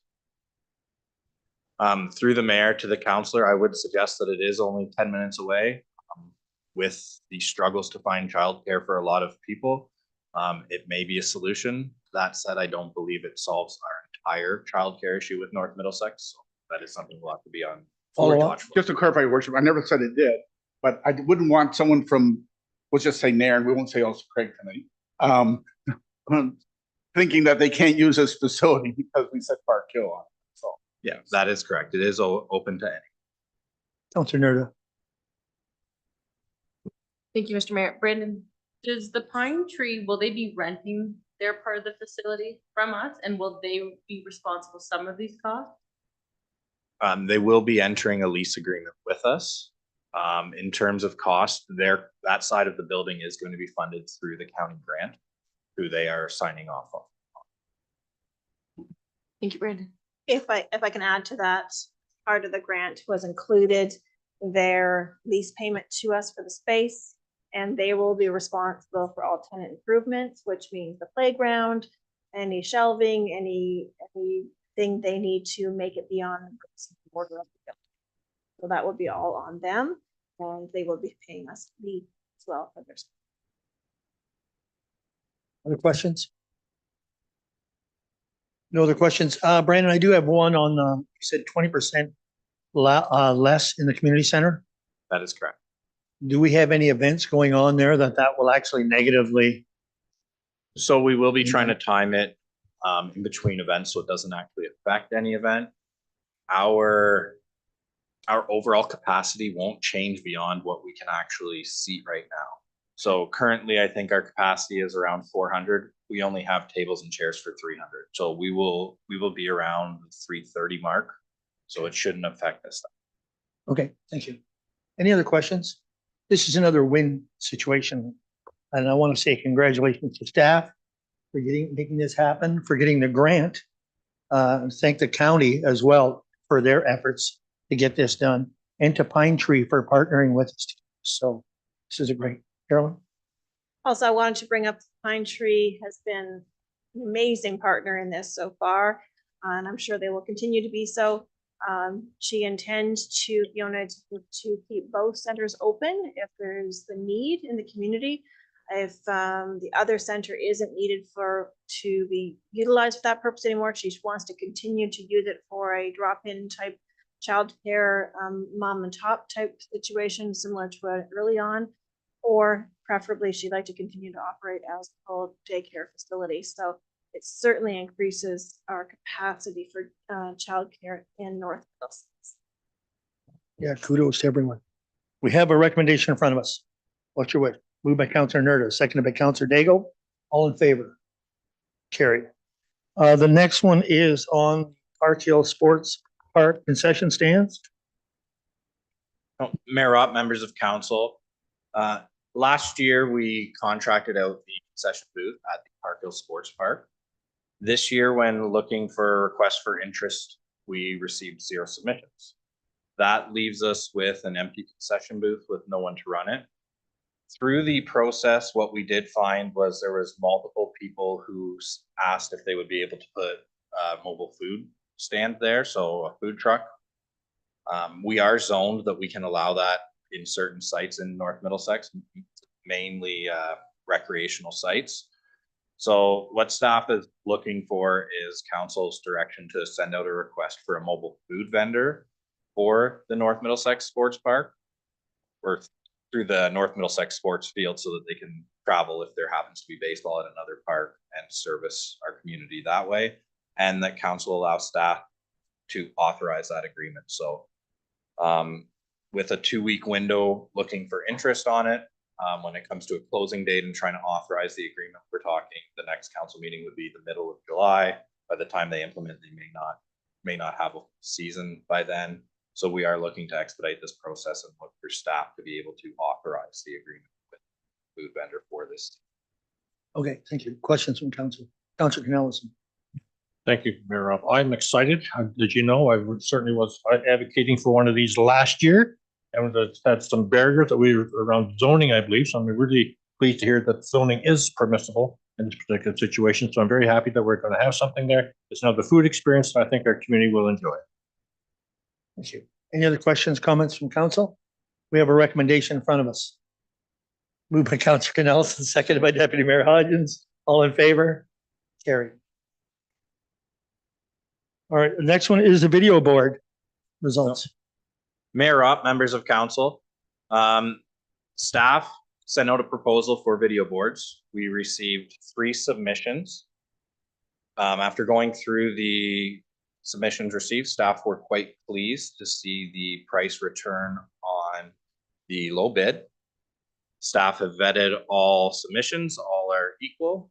Staff's recommendation is to move forward with Harris Time Inc. for the video board for a price of $89,002. The one note that we will make is that the electrical work will be done by our local electrician in-house. I pulled that out of the RFP so that we'll just provide them with the power that they need at certain sites and add that to the project rather than the project. It will be a 16:9 video board that will be controllable through our gondola as well as my office. And it should provide a much higher level of service and provide us with an opportunity to increase our pad revenue. And the front end will have the small. Yes, the there time will clock? be a small time clock on the front end that will display score as well as time. Okay, and does it show the penalty time as It will well? not show the penalty time. It will show period time as well. Okay, We perfect. can look at that, but Well, I guess I'm looking at it as a homer here. If you look at it, our home team is at the far end and they can't see the time left on the penalty, which is, it shouldn't be an advantage that way for anyone. noted. I was a homer on it. I got to admit it. Yeah, no, but it's there are certain things when the penalties are. It's nice to see that something come in $50,000 under budget. That is nice to see, and the fact that you've already answered that it's equal equipment. That's the other questions, comments. Deputy Mayor Hodgins. Just a quick one, Brandon. I think, can this be used that big for video dances, stuff like that? Anything else like that other than a hockey game? So through the mayor to the deputy mayor, it will have an HDMI port. So essentially you could hook up your laptop and play the Leafs game if they were in the Stanley Cup Finals if you wanted to. We can use it for community movie nights, multiple uses for it. So Any other questions? We have a recommendation in front of us. Moved by Councilor Daigle, seconded by Councilor Irwin. All in favor? Carried. Thank you. And next one is, you have to leave. The next one, report from Director of Finance Treasurer Estelle, and that is on the water wastewater. Thank you, Mr. Mayor. Yep. The proposed motion, we will start there, is that council receive the 24 to 2026 water wastewater rates report, and that the water and wastewater rate bylaw reflecting the 2024 to 2026 water and wastewater rates as recommended by Watson and Associates Economists Limited be referred to the bylaw section of this agenda for approval. So before we get started, just a little bit of background in regards to the approval of water and wastewater rates. Back in 2015, there was a bylaw that was approved, approving rates for 2016 through to 2019. So this is just an indication that approval for multi-year rate increases is not unheard of here in North Middlesex. Then fast forward to 2019, when Watson and Associates did a water wastewater rate study, taking into account all future financial needs for those two departments. This is where there was a major rate increase approved for North Middlesex.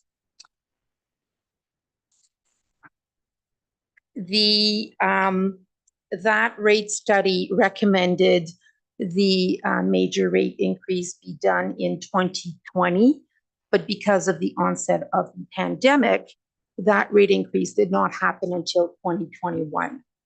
And the Watson recommended rate increase was at 62%, and that is what was approved by council for not the 2020 fiscal year, but 2021.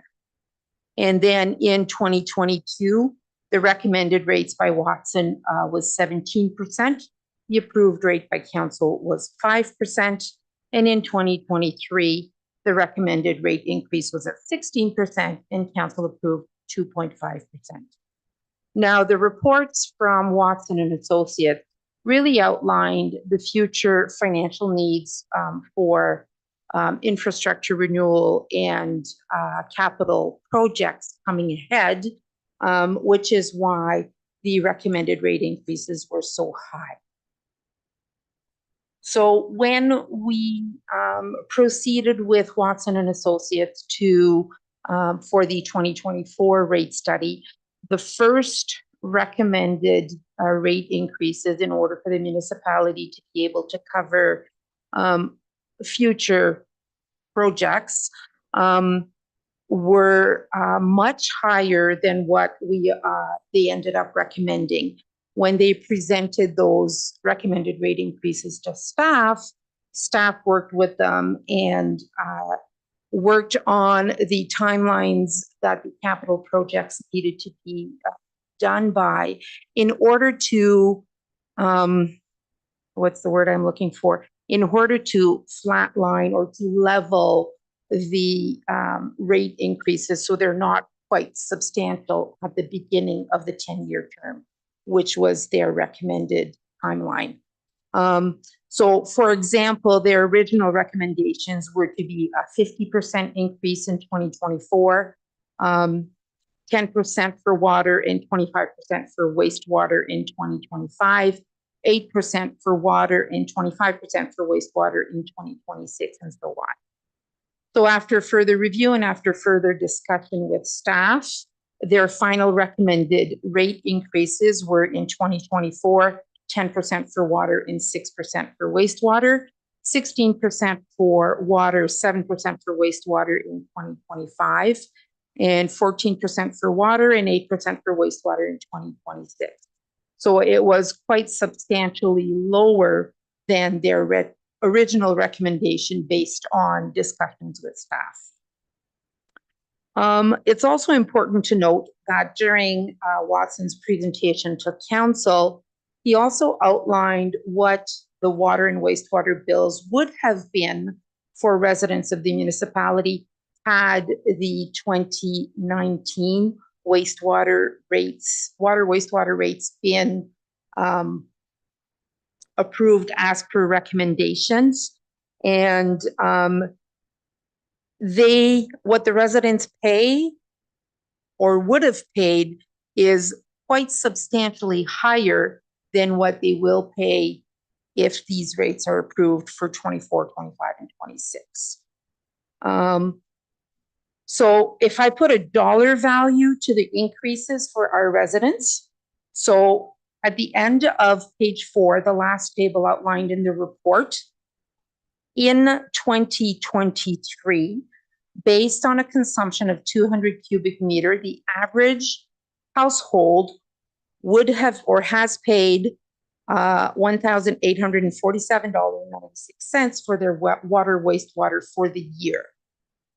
Following the recommended rate approval in 2024, they will be paying $1,919, which represents an increase of $71 for the year. Or on their quarterly billing, $17.76. 2025 would be an increase of $218 annually for an amount quarterly of $54.50. And in 2026, $236 for the year, which is equal to $59 per quarter. Having said that, I now open the floor to any questions that you may have. All right, who wants to start? Questions? Councillor Nelson? Thank you, Mayor Rob. Estelle, I'm a little bit confused with the difference in between the originally recommended rates and what current recommended rates are, and why it's so much less. In my mind, it should be more because we didn't implement what they were recommending at that time. Please help me understand why it's lower now than it would have been had we implemented the previously recommended rates. Through your worship, I believe in 2019, there was not a component of going through financing for some of the capital projects. In the study that they've done now, some of the capital projects, for example, the Queen Street that we are doing this year, will be financed through a loan and not included in the rates for residents. Okay. My other question for you is, and it's something I brought up in previously as well, when we talk about full cost recovery, naturally it costs more to bring water to the outlying areas of our rural communities. And yet they pay the same rate or infrastructure charges as people in an urban area where they're much thicker, densely populated. Help me understand the rationale for that. I don't know if Jaden can help me with that one.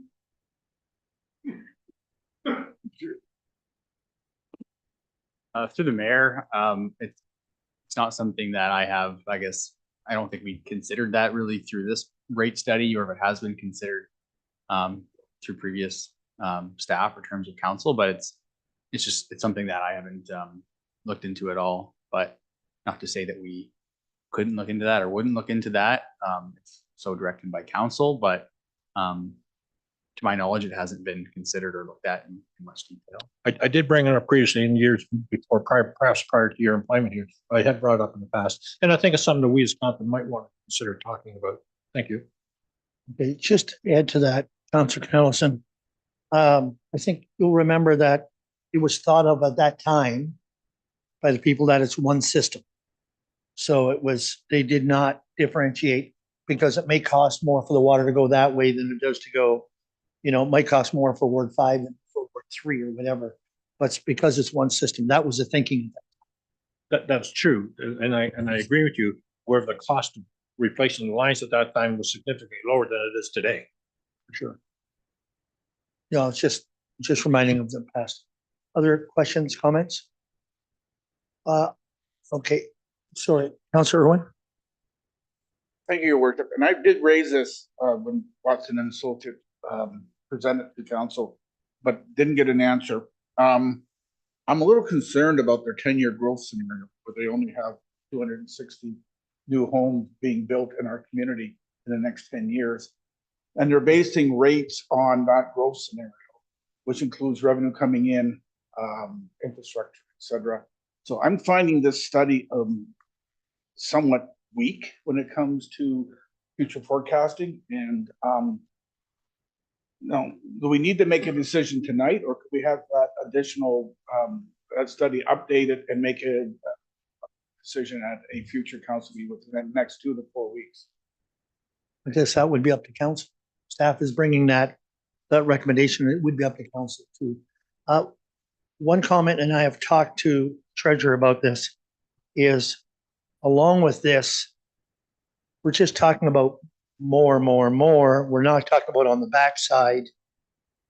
I'm personally not real comfortable with going over 1 year at this point, because I want to really have us focus, and I've talked with staff about this as well, focus on prevention. And on the wastewater side, the infiltration of water into our wastewater systems to help lower that cost.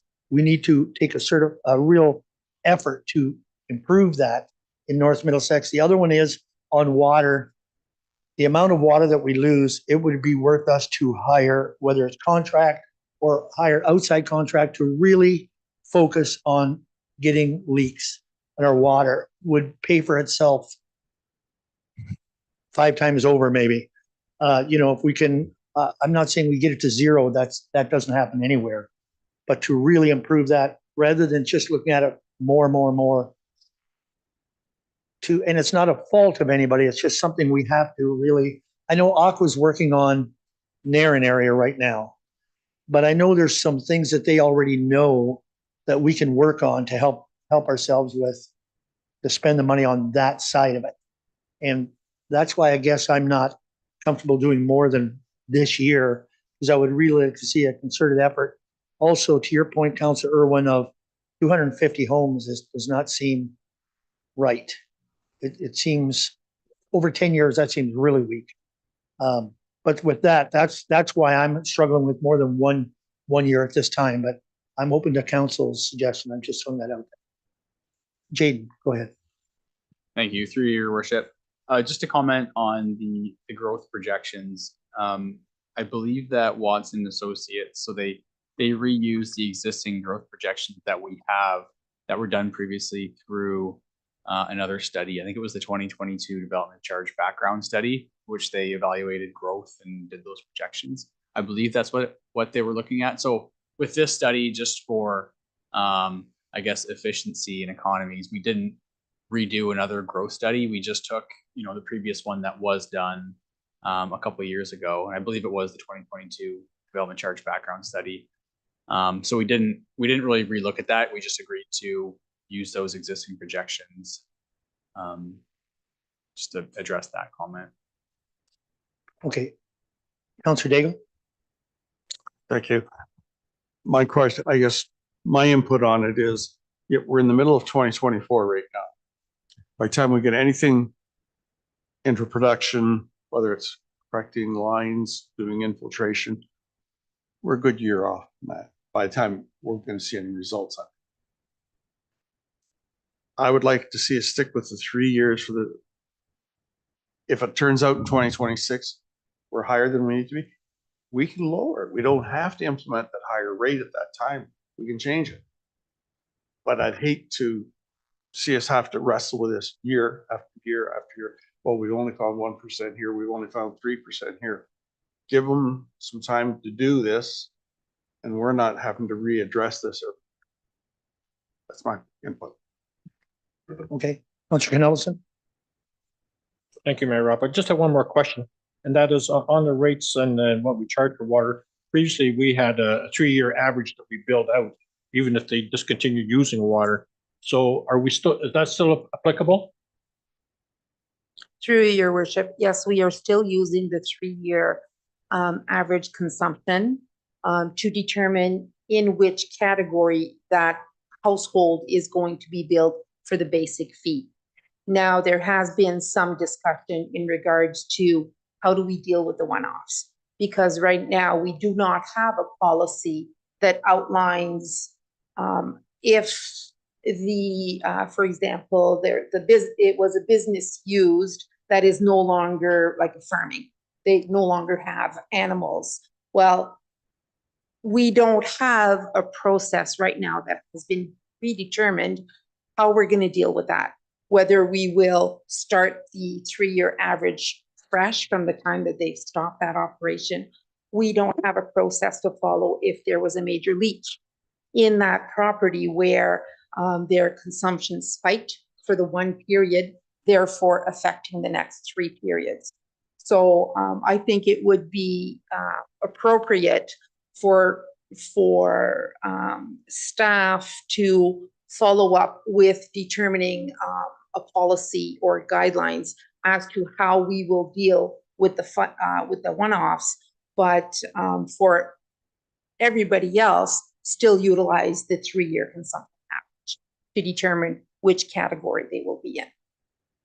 Okay, I don't like the 3-year average. I can tell you that. I think there's some people that are being, that are overpaying. You know, I think there's situations where they may move out. They may go to long-term care, but still own the property, and they're paying for the water and wastewater they're not even using. Businesses may shut down. Okay, they may be empty, but they're still paying water and wastewater, then they're not using any. I think it's something we have to look at. Okay, other questions, comments? To your point, Estelle, about policy for the one-offs, when Watsons were here, we brought that up, but we didn't really give direction to staff to go forward and put that policy together. And I think that part would be important. Councilor Daigle. Thank you. I'd rather not see it as policy. I think guidelines and let staff do that work. Well, okay, use different terminology if you like, but direction to proceed with that. Now, I don't know if you need a motion for that or just direction from council. Okay. Would someone like to make a motion? Councilor Daigle. What, yeah? I had turned it off. That, oh, wait a minute. Just give me a second. Brain fart. The motion was that we give staff the ability to set up a set of guidelines for leaving the 3-year average method or for examining complaints on the 3-year average. For the one-offs. One-off. To deal with the one-offs. Okay, I'll second that for now. You'll second that? Okay, in favor of that? Carry. Okay.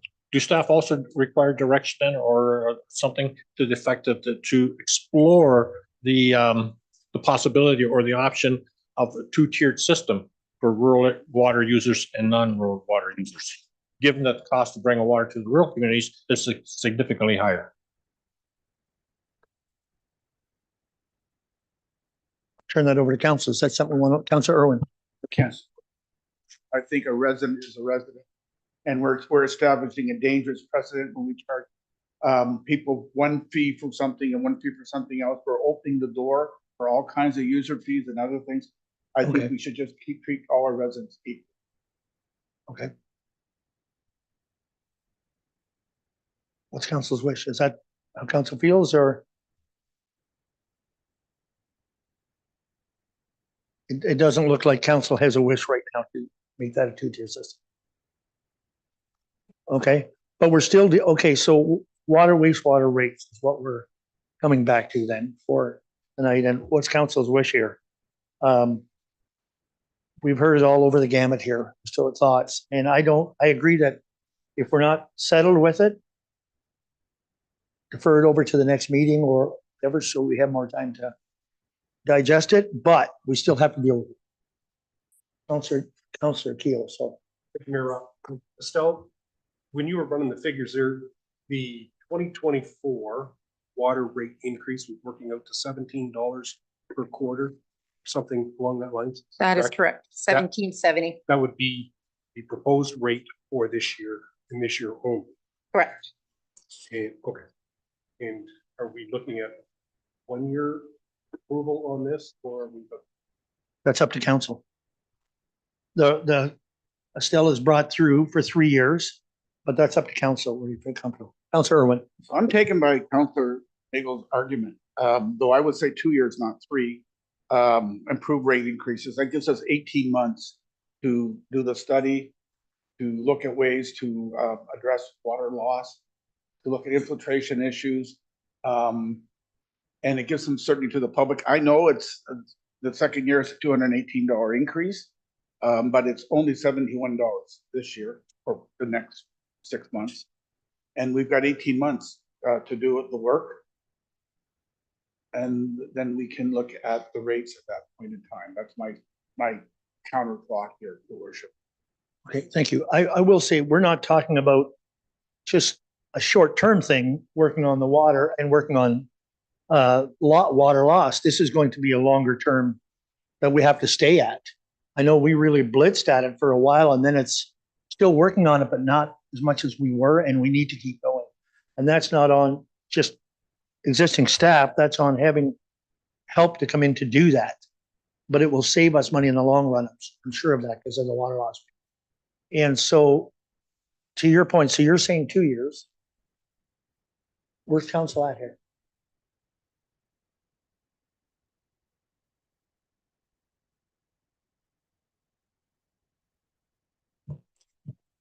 If, Your Worship, I can just clarify, make sure we're understanding. So that would be 2024 would be 10% to water, 6% to wastewater, and in 2025 that would be 16% to water and 7% to wastewater. That was the 2 years.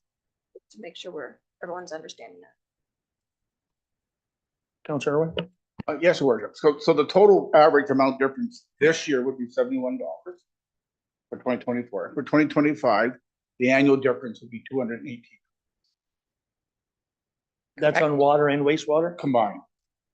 Yes. Correct. And I know there's a big hit in the second year, but if we do due diligence, hopefully it'll be lower than year 3 than what we have proposed here. But we do have a rate a target that we're moving towards.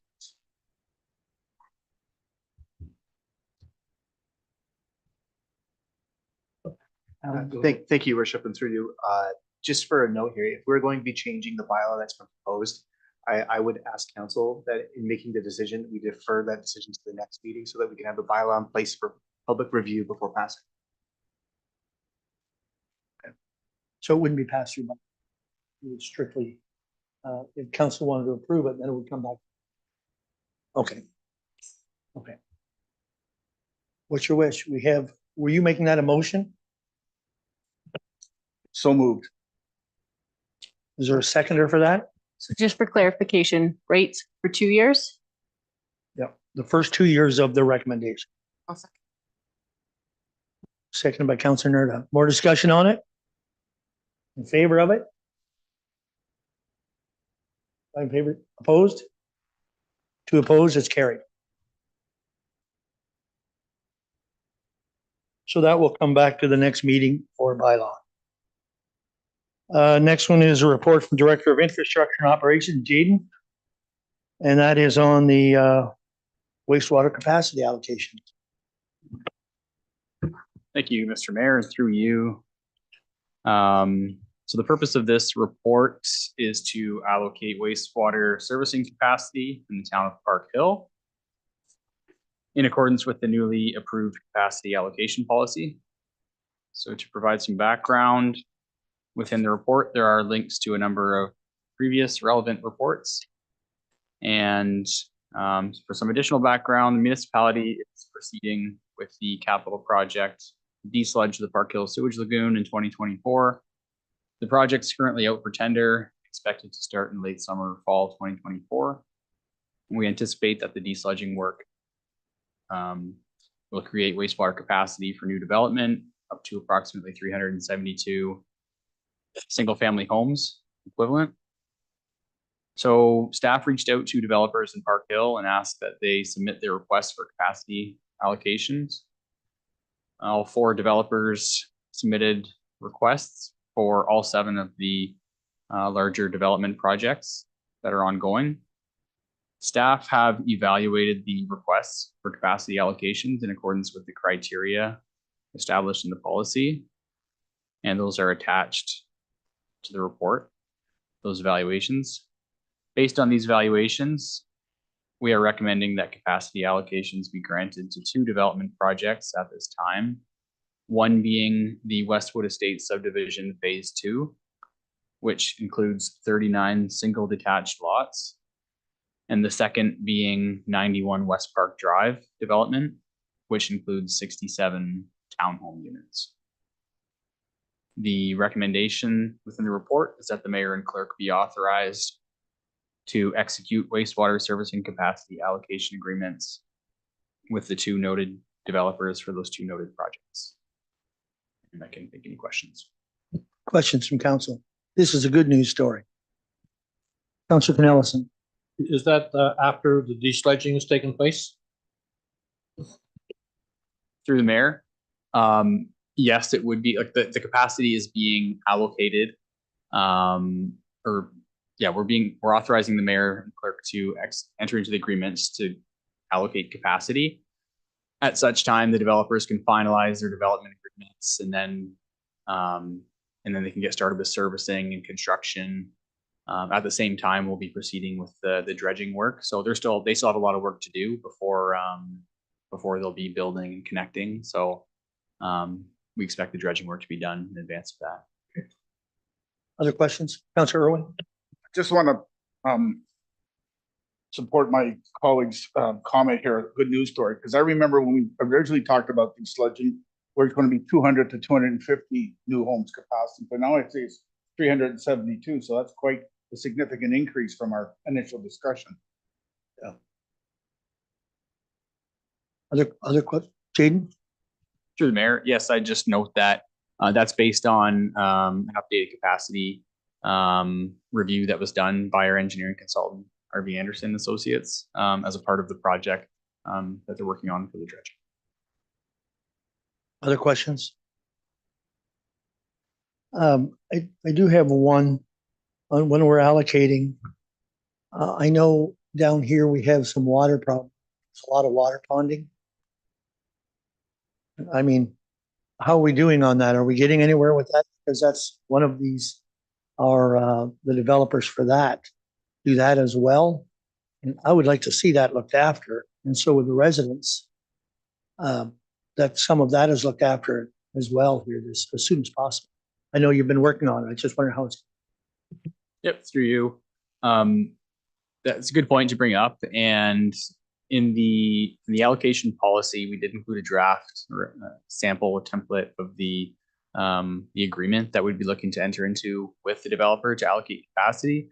And within that, there is an appendix for including conditions, whether it's conditions for like financing agreements that need to be made or other conditions that we want to put in there. So it is an opportunity to, add some conditions if we are looking for things like that to get cleaned up or other requirements that council or staff deem necessary. We can work those into those agreements.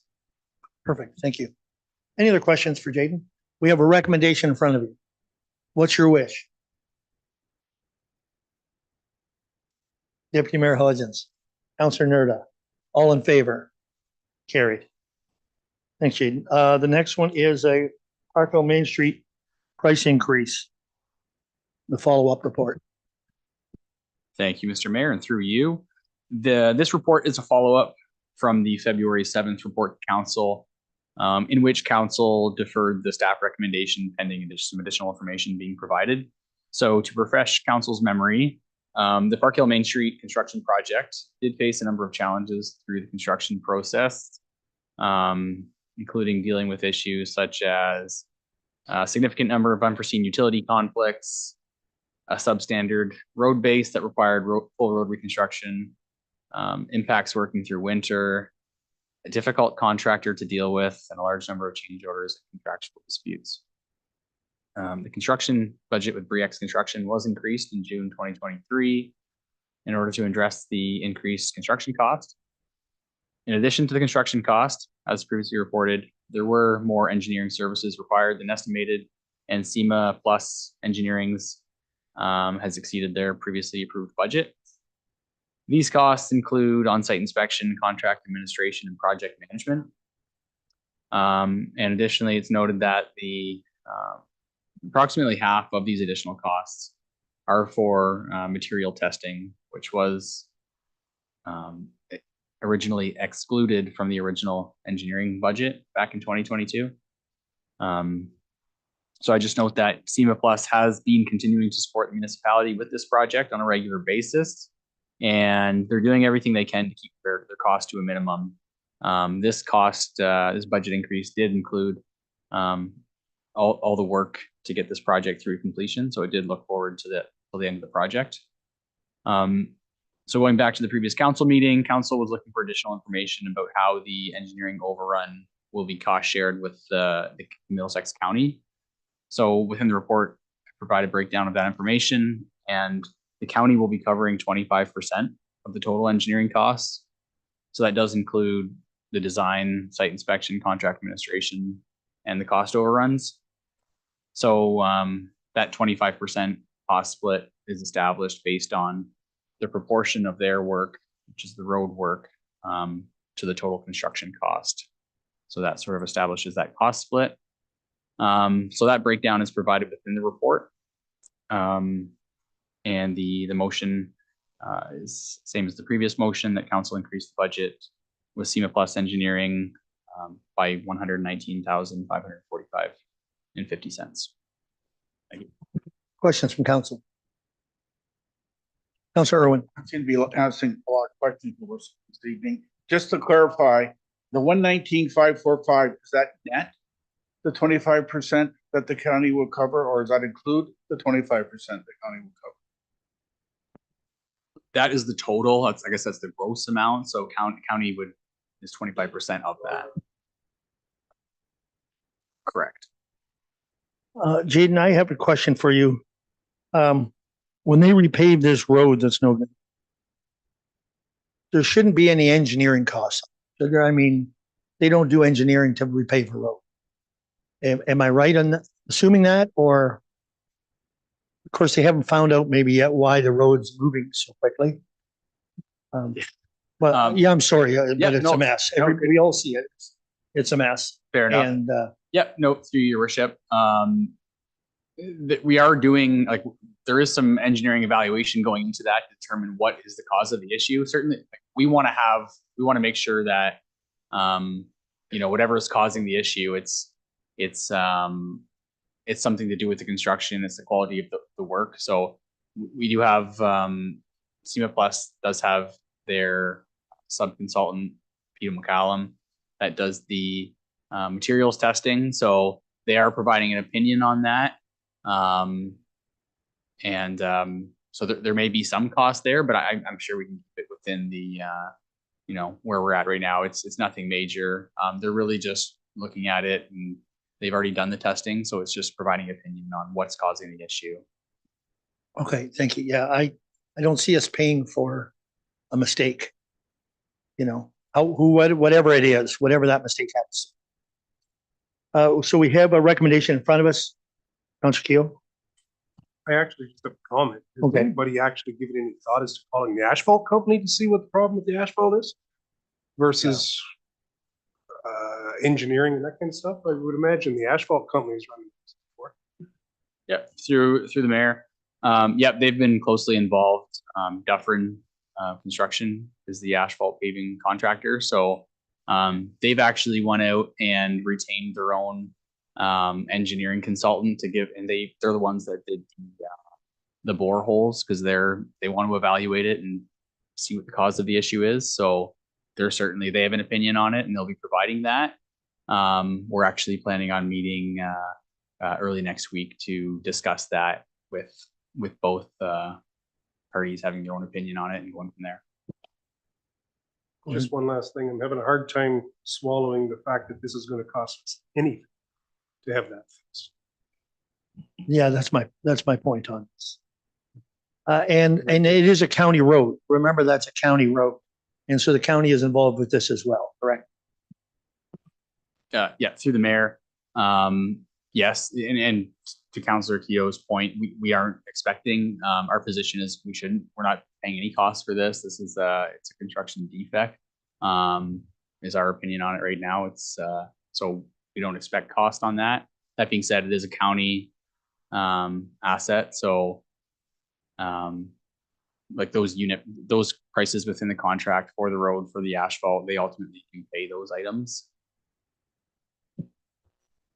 But nobody disagrees with you. We all agree. We all agree on that. Any other comments on this? We do have a recommendation in front of us. Moving the recommendation, Deputy Mayor Hodgins, seconder.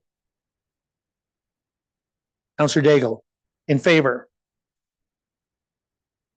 Yeah, we have to. It's services rendered. So, okay, thank you. That's carried. Our next one is our CAO, and Carolyn, it's on parkland dedication. Thank you, Worship. Through you, I just brought this report forward to council after review of our parkland dedication fees. It came to light during budget and deliberations that our parkland reserve fund was quite low. As you know, we are a growing municipality, and services, particularly our parks and our trails and facilities, are definitely an asset to the community and are going to be more in demand going forward. And then the amount of pressure that they're seeing is only going to increase with more development. In review of them, I asked our planner to seek out what other municipalities in Middlesex are charging for parkland. In my experience, the most municipalities do follow what the Planning Act outlines for parkland dedication, and I was pleased to see that that was also the case with most of our Middlesex communities in the area. Also, our North Middlesex official plan does also speak in the same fashion to parkland dedication, keeping in line with what the Planning Act says. So to outline that a little bit more specifically, under Section 42 of the Planning Act, we have every right to require 5% of the value of the property be charged to the applicant in the way of either a dedication of land, 5% of the land, or cash in lieu dedication. And for non-residential and industrial, the tendency tends to be at 2% dedication. And that usually is a take in the way of cash in lieu.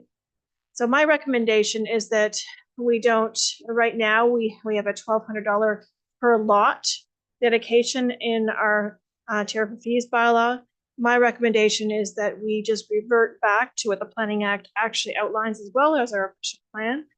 I am fairly certain this was probably put in at a time when we were trying to do everything we can to support bringing on residential development. But as we can see, that is definitely occurring in our community. And now we're seeing the pressures in all of our other amenities that our community offers, and not the least of which is our recreational area, which would definitely benefit from this change. Questions, comments from council? No questions? You have a recommendation in front of you. Moved by Councillor Irwin. Seconded by Councillor Nerda. In favor? Carried. Thank you. Committee reports. Lake Huron Primary.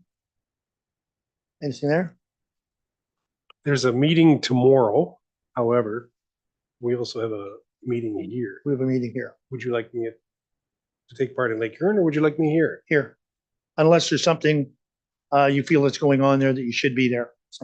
I'll let you know in the morning. Okay, perfect. ABCA? Nothing? Blue Water Recycling? Just some board note minutes that always seem to crop up after the agenda's been published. So I have forwarded it, and you'll have it for the next agenda. Okay. Thank you. Economic Development? Nothing to report at this time. Local School?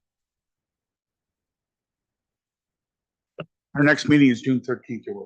Okay, thank you. Recreation Committee?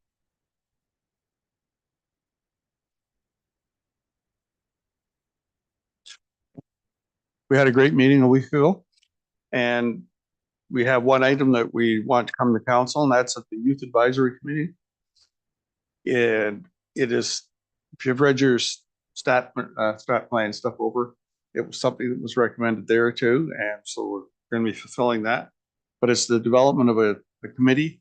I'm going to, one council member, 2 staff, a youth chair, a youth vice chair, and 6 other youth, for a total of 8. And it's to get the young people involved.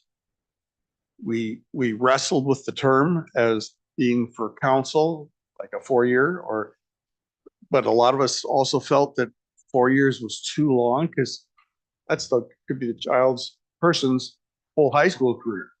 But then nobody else gets a chance through that period. So we kind of threw around the idea of maybe 2 years. But it's for between the ages of 9 and 17. And we need to go through an application process.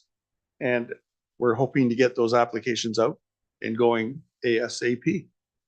So we are recommending the council a recommendation that you consider implementing a youth advisory committee in North Middlesex.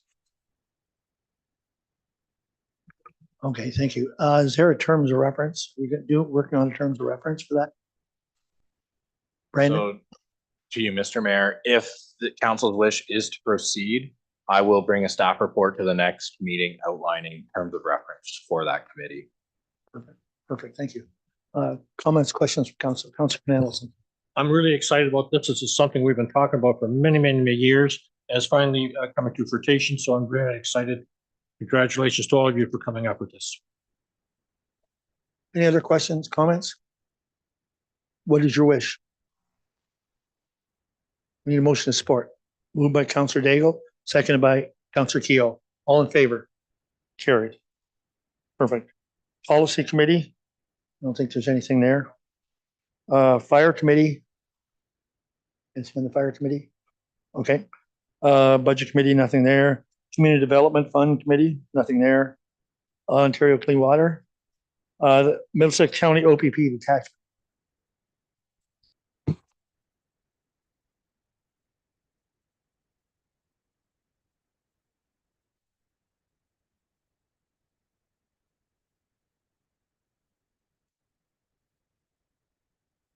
We had our first meeting with 4 board members, and it was to select the 2 members from the public to sit on the board with us. We did pick out 2 very good qualified candidates. I will make a comment that number 1, they are all right, they're well qualified. I did make the comment at the time that maybe we should look for what I call real public. I don't know. That's not the right thing, but public people that are, and there was some that were very well qualified that could have represented. But in the long run, these 2 people surfaced at the top. So there is a motion there that we have to pass, and every municipality has to pass this motion that they be accepted. So I'll let, other than that, I'll let in order to call the motion. Thank you, Mayor Rupp. I have to express my disappointment. I was looking forward to having some new, fresh, young people coming on board for this particular committee. And I think that granted these 2 individuals have a significant amount of experience, but I believe that their time has come and gone. And I think we need to look to the future with younger people with less experience, but more knowledge and perhaps more in tune with the communities that they serve. Any other comments? Questions? Seeing none, just to add to it that I understand that Deputy Mayor John Brennan from Middlesex Center is the chair of the committee, correct? It's just, which has nothing to do with the motion, but it's just And for the other thing, Sue Clark was the deputy. Sue Clark is, okay. You have a motion in front of you. What's your wish? Moved by Councilor Nerda, seconded by Councilor Keough. All in favor? Opposed?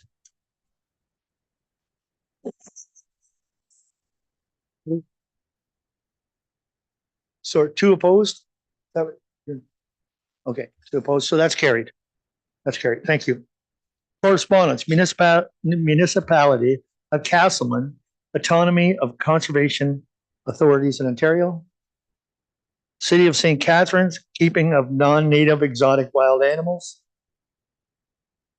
Middlesex Land and Health Unit Board update. Receive and file. Other and urgent business.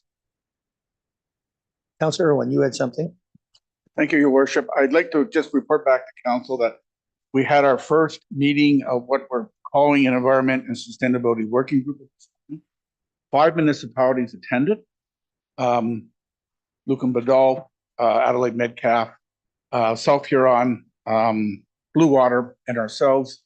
Middlesex Center has an interest but couldn't make the meeting, and we're still waiting to hear from Lamp Stores.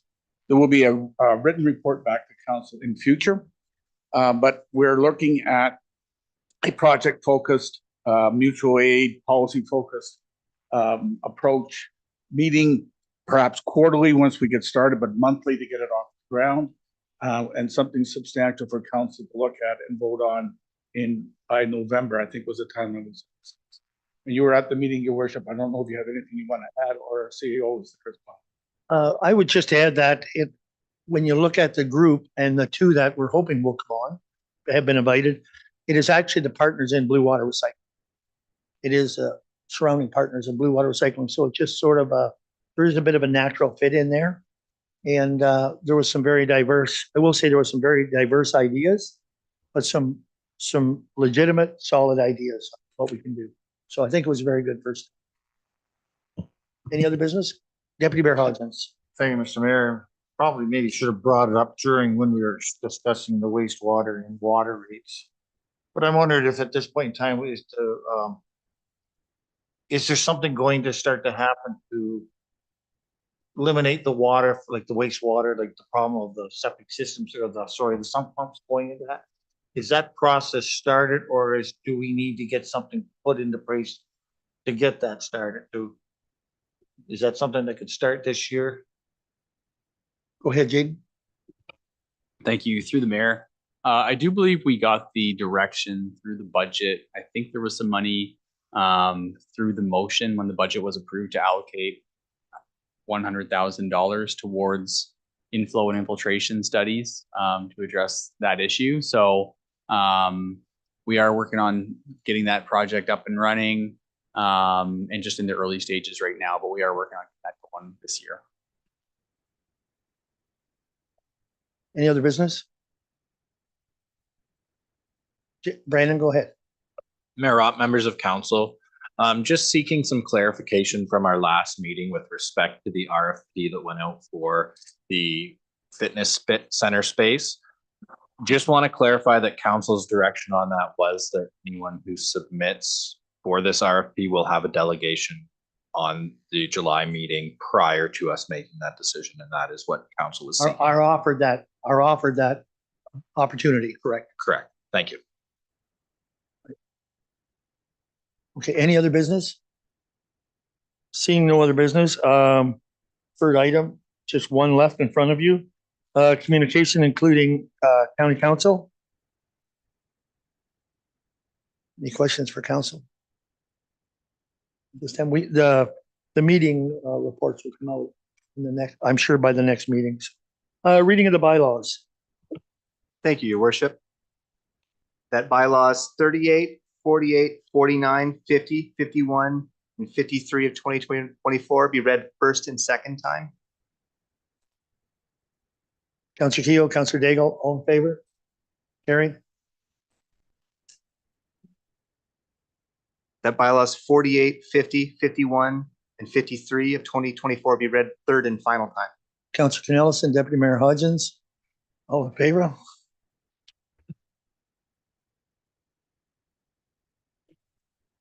Okay. Next, we need to go into closed session.